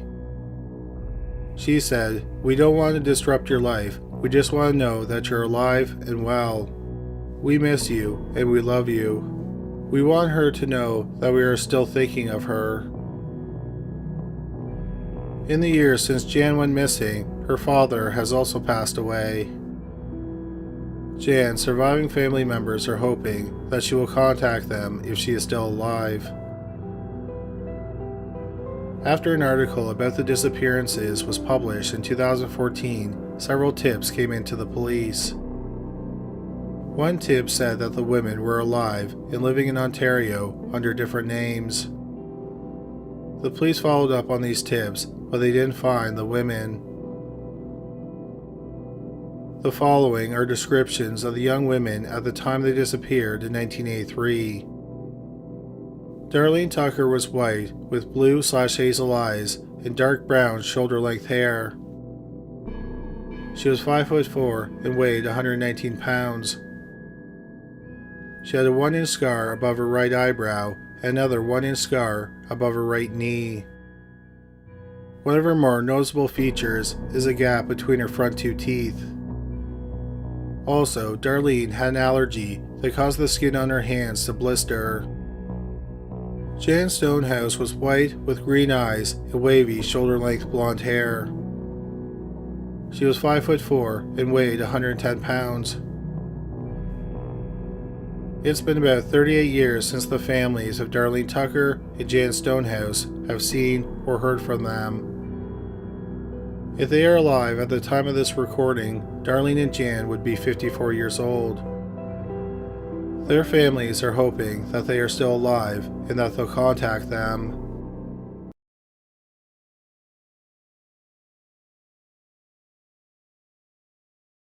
Jennifer Helene Maxwell was born in September 1941 in Brooklyn, New York.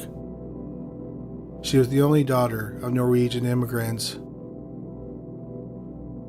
In 1958, 14-year-old Jenny was enrolled in drama school in New York City. One day, director Vincent Minnelli was visiting the school. Vincent had been married to Judy Garland, and their daughter was Liza Minnelli. Vincenti was impressed with Jenny and he convinced her to come to Hollywood to read for a movie he was directing. The movie was Some Came Running, starring Frank Sinatra, Dean Martin, and Shirley MacLaine. Jenny did not get the part, but she did land other roles. Her first role was in the sitcom Bachelor Father, where she plays the high school rival of one of the main characters. This was followed by a guest spot on the hit sitcom Father Knows Best.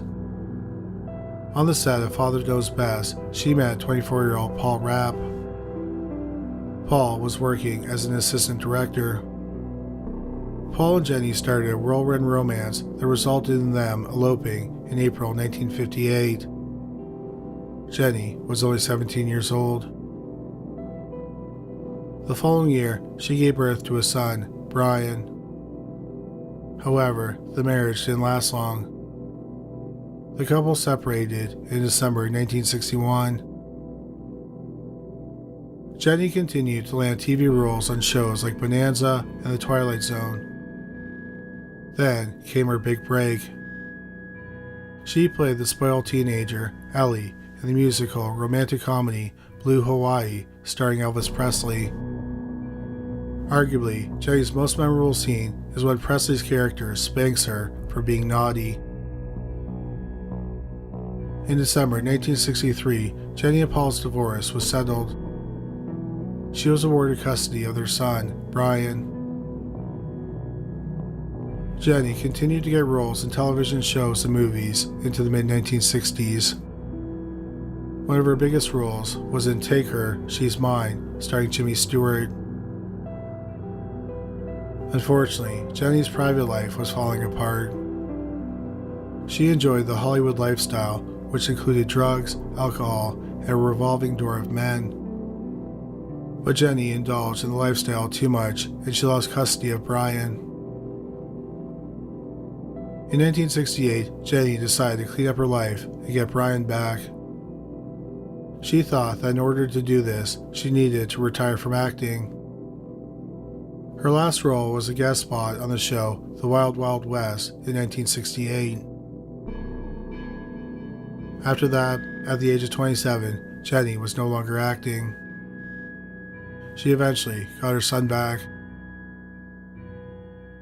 In February 1970, Jenny married a well-known divorce lawyer who was 21 years older than her, Irvin Rader, who went by the name Tip. Before becoming a lawyer, Tip had been a police officer. He had a shady reputation, and he liked for people to think he had mob connections.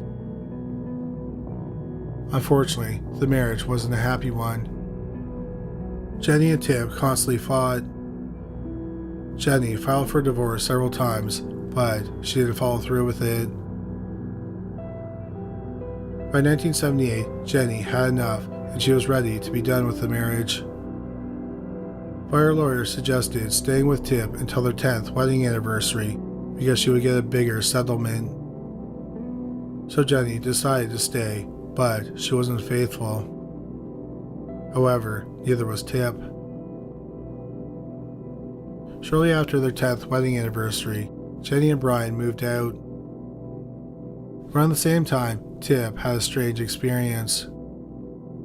A prowler supposedly shot him in his backyard. Tip was wounded, but was superficial. It looked like a bullet had grazed him. Some of Tip's friends thought he lied about the prowler, and for some unknown reason, he had grazed himself with the bullet. He refused to report the incident to the police. On June 9, 1981, Jenny had minor surgery at Cedars-Sinai Hospital. Tip offered to drive her home when she was released the next day. Jenny accepted the offer. Tip and Jenny went out to lunch, and then they went to Jenny's condo. In the lobby, both Tip and Jenny were shot. 39-year-old Jenny Rader died at the scene. 60-year-old Tip Rader was taken to the hospital and died hours later. The story from the media was that it was a robbery gone wrong. No arrests were made in the case, and the news quickly stopped reporting on it. For decades, the official story was that it was a robbery gone wrong. However, Jenny's family wasn't convinced that it was a botched robbery. They thought it was a mob hit because of Tip's shady relationships. Then in 2018, a journalist named Buddy Morehouse with the Livingston Post in Livingston County, Michigan, decided to investigate the case. Jenny Rader was his mother's first cousin, and his mother's health was failing. She had always wondered what happened to her cousin. Morehouse talked to a detective with Los Angeles Department's Wilshire Detective Bureau. The detective found the original case file, which had the names of the two detectives who were assigned to the case. One of them had died, but Morehouse managed to track down the other detective, Mike Thies. Thies told them that they had solved a major part of the case in the weeks after the murders. In May 2019, Morehouse flew to Los Angeles and met with Thies. Thies told him that Tip was angry that Jenny would get a huge settlement from the divorce. In the months before the shooting, Tip had apparently asked 3 people to kill Jenny and her lover, but they had all turned him down. It's believed that Tip found someone to kill Jenny, and then the gunman was supposed to shoot him, but only wound him. This would give Tip plausible deniability if he became a suspect. But the gunman screwed up and fatally shot Tip. Thies never thought it was a robbery because nothing had been stolen from the couple. Also, the couple was shot with a rare type of ammo. The same type of ammo was found in Tip's car. Thies said that they never closed the case because they never found the shooter. His identity is still a mystery over 40 years later. But Thies said that they are confident that Tip Rader was the mastermind of the shooting. Buddy Morehouse wrote a book about Jenny and her murder called The Murder of an Elvis Girl, Solving the Jenny Maxwell Case.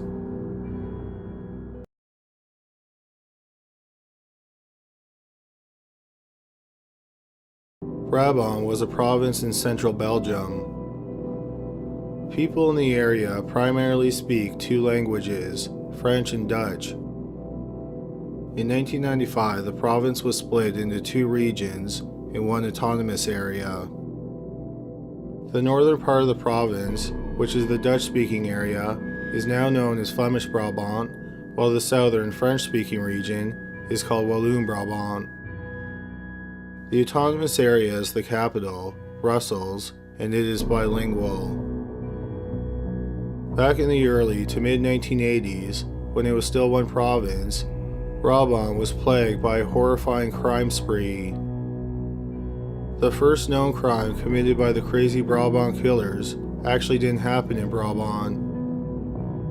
It happened in Dinant, which is located in the neighboring Belgian province of Namur.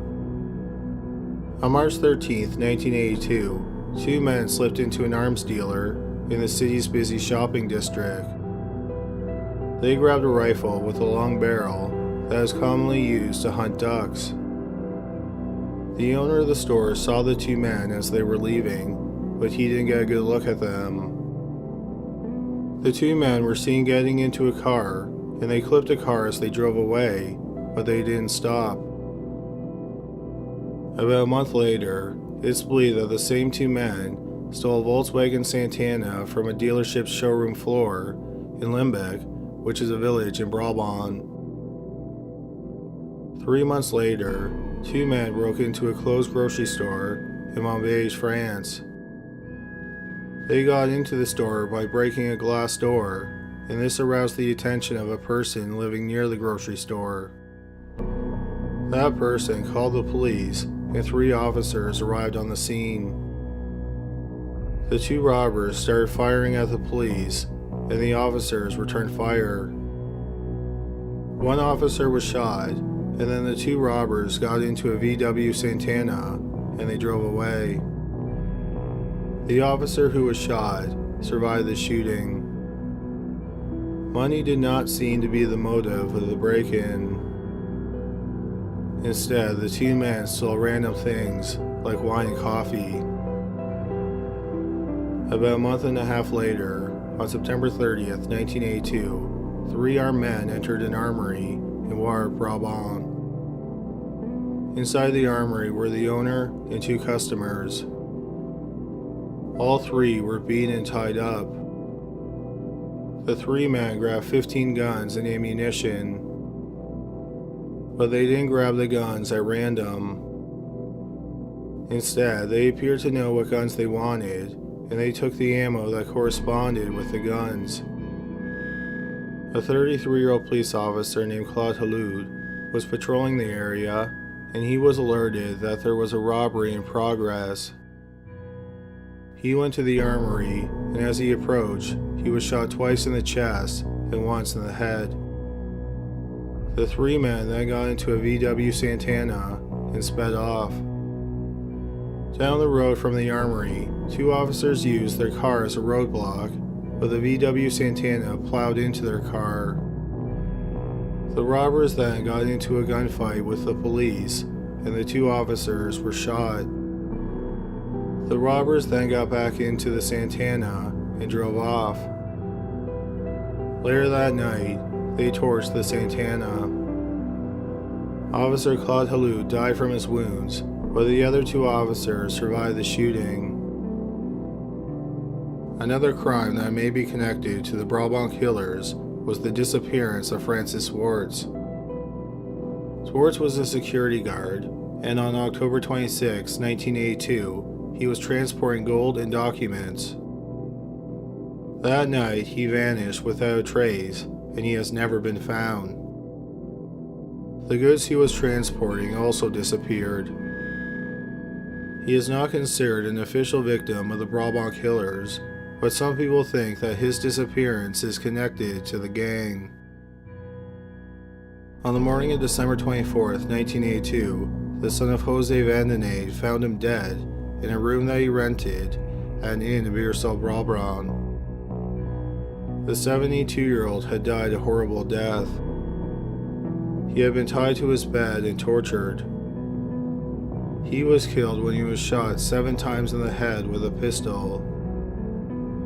It's thought that his killers ate, drank, and even played a game during the night that they stayed in his room. Nothing appeared to be stolen from his room.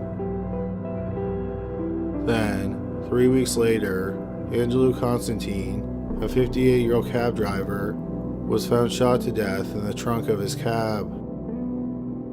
It's thought that he was killed by a passenger or passengers that he picked up. Like Jose Vandenade, he had been shot multiple times in the head with a .22 caliber pistol. The 2 victims were connected in other ways. Notably, they had worked for the same taxi company. Also, they knew each other because they had both been involved in far-right political groups. The police looked into the possibility that the two men were assassinated because of their political views, but that line of investigation did not turn up any leads. On February 11, 1983, 3 men wearing masks robbed a grocery store in Jannisina, Brabant. This time, they didn't kill anyone. They escaped in a Peugeot 504 that they had stolen days earlier. 3 days after the robbery, 2 men in a Peugeot 504 carjacked a woman driving a VW Golf. The Peugeot 504 was later found torched. On February 24, 1983, 2 men driving a VW Golf robbed a grocery store in Fort Jacques, which isn't in the Brabant province. It is in the nearby province of Uke. Once again, no one was killed in the robbery. A week later, there was another grocery store robbery. 3, or possibly 4 masked men entered a store in Holloman, Brabant. This time, the manager of the store, Walter Verstappen, was killed after he was shot in the neck. The robbers got away in a VW Golf. Verstappen was pronounced dead at the hospital. On June 9, 1983, several men went to a car lot in Brabant, Brabant, and they stole a Saab 900 Turbo. The only casualty was a guard dog that was shot 11 times. During the summer of 1983, the crazy Brabant killers were quiet. And on September 10, 1983, there was a break-in at a textile factory in Temse, which is in the province of East Flanders. At least 2 men entered the textile factory, and they shot the caretaker, 26-year-old Joseph Broders, and his wife, 25-year-old Lynne van Huffman.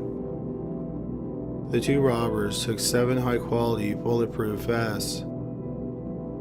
A person who lived near the factory heard the gunshots, and he saw 2 men get into a Saab 900 Turbo and drive away.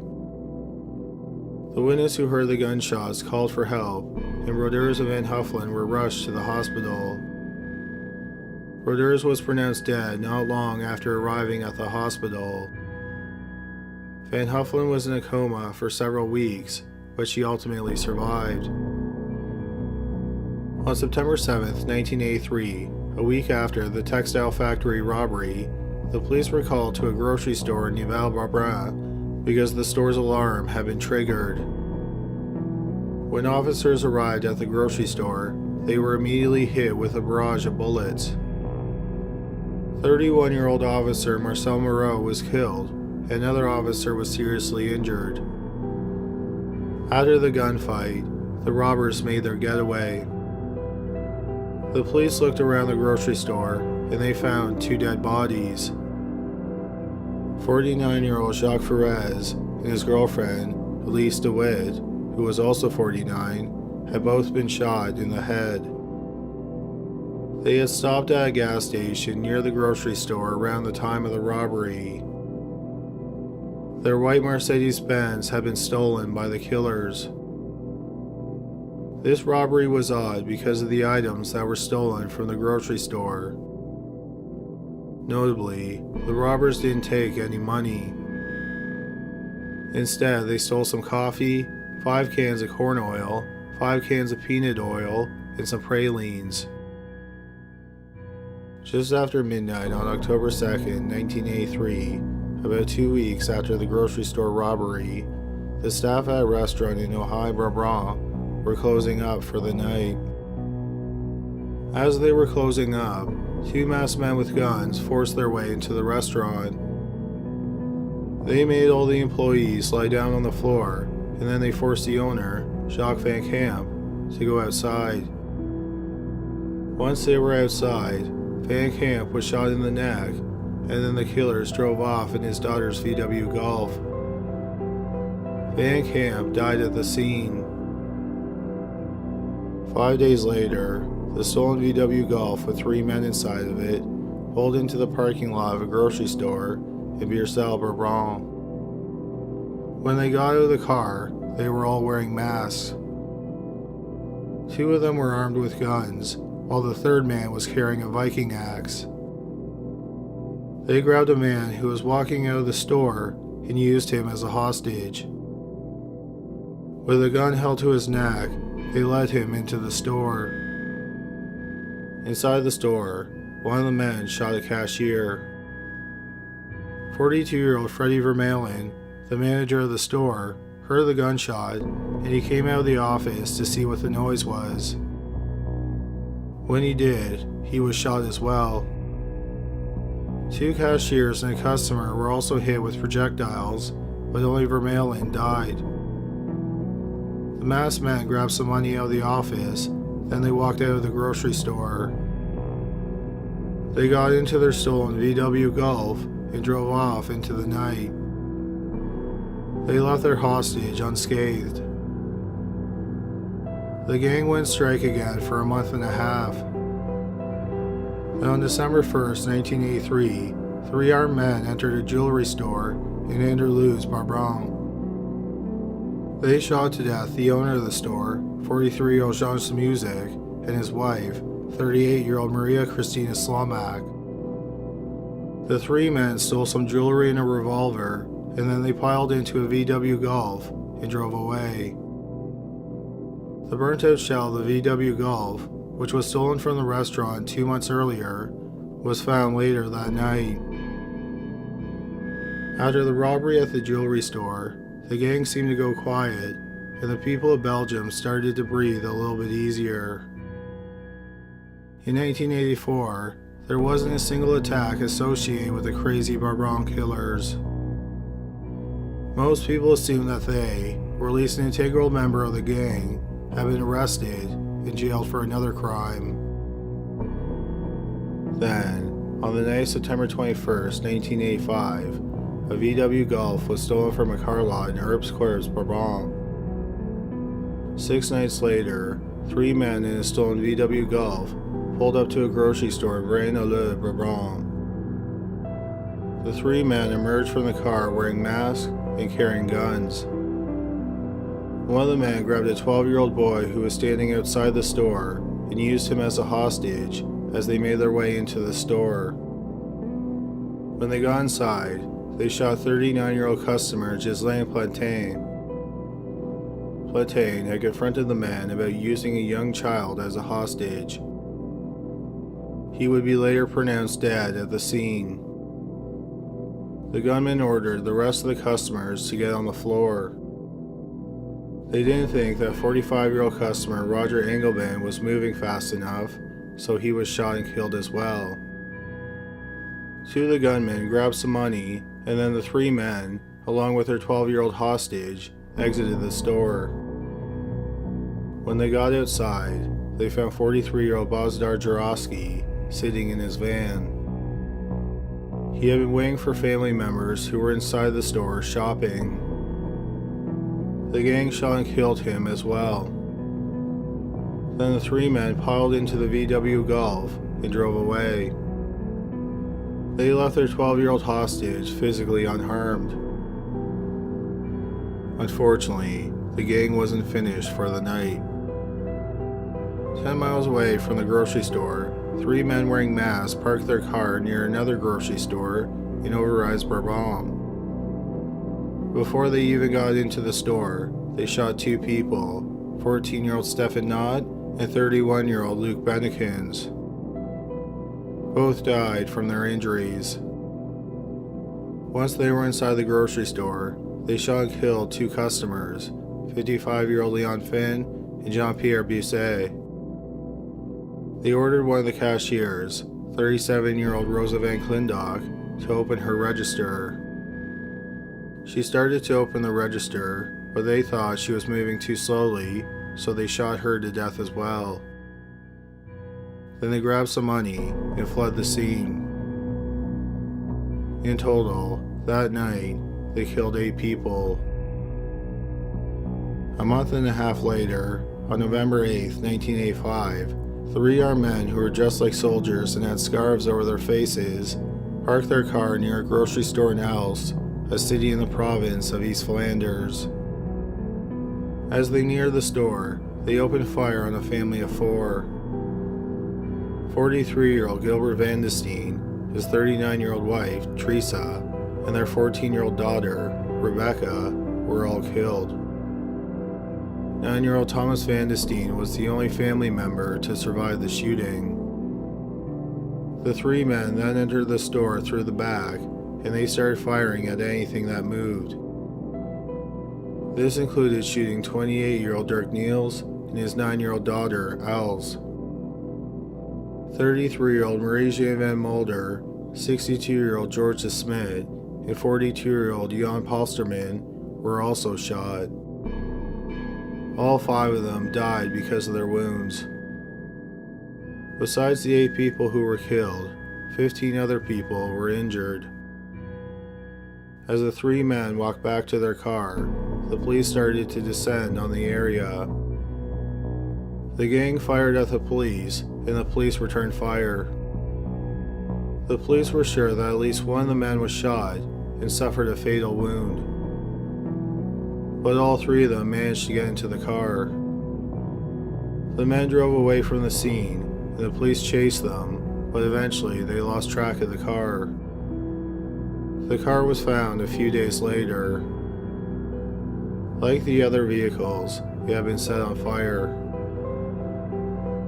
The 8-person massacre was the last crime attributed to the crazy Brabant killers. Over 3 years, it's believed that they killed 28 people, with Francis Warts being a possible 29th victim. Often, the witnesses' descriptions of the gang members were slightly different, but there was a general consensus about the 3 men, who all spoke French. One of the gang members is nicknamed the Giant. He was described as being between 6'4" and 6'6", and he was thin. It's believed that he was the leader of the gang. Another member of the gang was given the nickname the Old Man. He was described as a man in his 50s who was short, and he often acted as a getaway driver. The third gang member is called the Killer. The Killer was about 6 feet tall, with dark hair and a dark complexion. He got his nickname because he committed most of the group's murders. It's believed that the Killer was the gang member who was shot in the getaway from the final robbery. The police think that the Killer either died as a result of his gunshot, or his fellow gang members killed him after he was shot by the police because they couldn't take him to the hospital without exposing themselves. However, as of right now, this is speculation because the killer's body has never been found. Or if his body has been found, he wasn't identified as the killer. Over the years, there have been several theories as to the identity of the gang members and what their motivations could have been. While they did steal items and money, theft didn't seem to be the primary motivation behind the reign of terror. One theory is that the gang was somehow connected to the Gendarmerie, which was a paramilitary group that was the police force in Belgium at the time. There are 3 main reasons why people believe this theory. The first is that the gang members seem to have police or military training. Secondly, at times, they seem to have inside knowledge of the Gendarmerie's operations. For example, the gang members seem to know where the roadblocks were because they avoided them. The third reason is that the Gendarmerie was never able to catch or identify the men. Since the gang members were never identified, there is a conspiracy theory that the Gendarmerie supposedly let the killers get away with their crimes. However, critics of this theory point out that several members of the Gendarmerie were killed and many more were injured during the crime spree. Experts who have done research on the case said that the Gendarmerie was dysfunctional, but there wasn't some conspiracy that allowed the gang to escape justice. Errors in this case, and in the Marc Dureau case, which we cover in the video 3 Killer Couples, led to the formation of a new federal police force in Belgium. Another theory is that the gang was made up of members of the far left or the far right, and they were trying to undermine the government. Officials with the police have said that they have not ruled out this possibility. Then in October 2017, 32 years after the last and most deadly raid, an unidentified man told a broadcaster in Belgium that his brother, Christian Banofsky, was the Giant. Banofsky was a member of the Diane Group, which was an elite commando squad in the Gendarmerie. In 1981, Banofsky was dismissed from the group, and he was transferred to a police station in Holloman. He had been dismissed because there had been an incident where his gun accidentally fired. His brother said he was bitter about the dismissal, and he started drinking.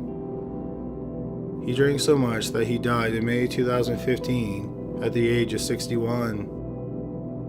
Banofsky's brother said that on his deathbed, he admitted to being the Giant. It took his brother nearly 2 years to come to terms with his deathbed confession, and then he decided to go public. Several facts back up the idea that Banofsky was the Giant. First off, he looked like some of the sketches of the Giant, and he was tall and lanky. Secondly, during the second wave of attacks that happened in 1985, Banofsky was absent from his work at the Elst police station. The police in Elst set up roadblocks that the gang managed to avoid as they were making their getaway from their last robbery. Banofsky was absent from work because he had an injured foot. Witnesses who were in the grocery stores during the second wave of shootings said that one of the gang members walked with a limp. In the year after going public, Banofsky's brother was interviewed 3 times by the police. In the last interview, he admitted that Banofsky did not admit to being the Giant.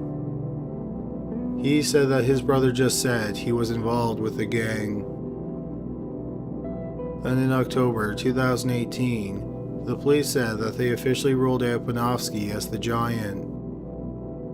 The only explanation they gave is that they compared his fingerprints to those that they had collected from the gang members, and they did not match.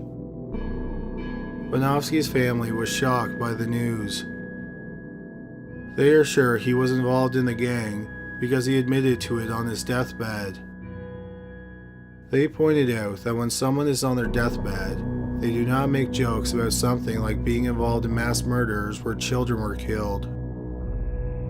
They said they weren't hoping that he was a killer, but by going public, it put a tremendous strain on their family. It wasn't something they would have done unless they were sure that Banofsky was involved in the gang.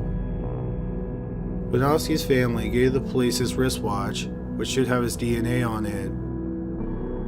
But the police have now compared the DNA on the wristwatch to the gang members' DNA, which they have samples of. Banofsky's family said that it is possible that there was more than one Giant at different times, and Banofsky was one of them. The police have not made a comment on the possibility that the Giant was multiple men. The police said they are continuing to investigate the crazy Brabant killers. In November 2015, the statute of limitations was going to run out on the last and worst massacre committed by the group. But then the court gave an extension of 10 years. The police and the people of Belgium are hoping by 2025, which will be the 40th anniversary of the worst mass murder, the members of the crazy Brabant killers will be identified and prosecuted.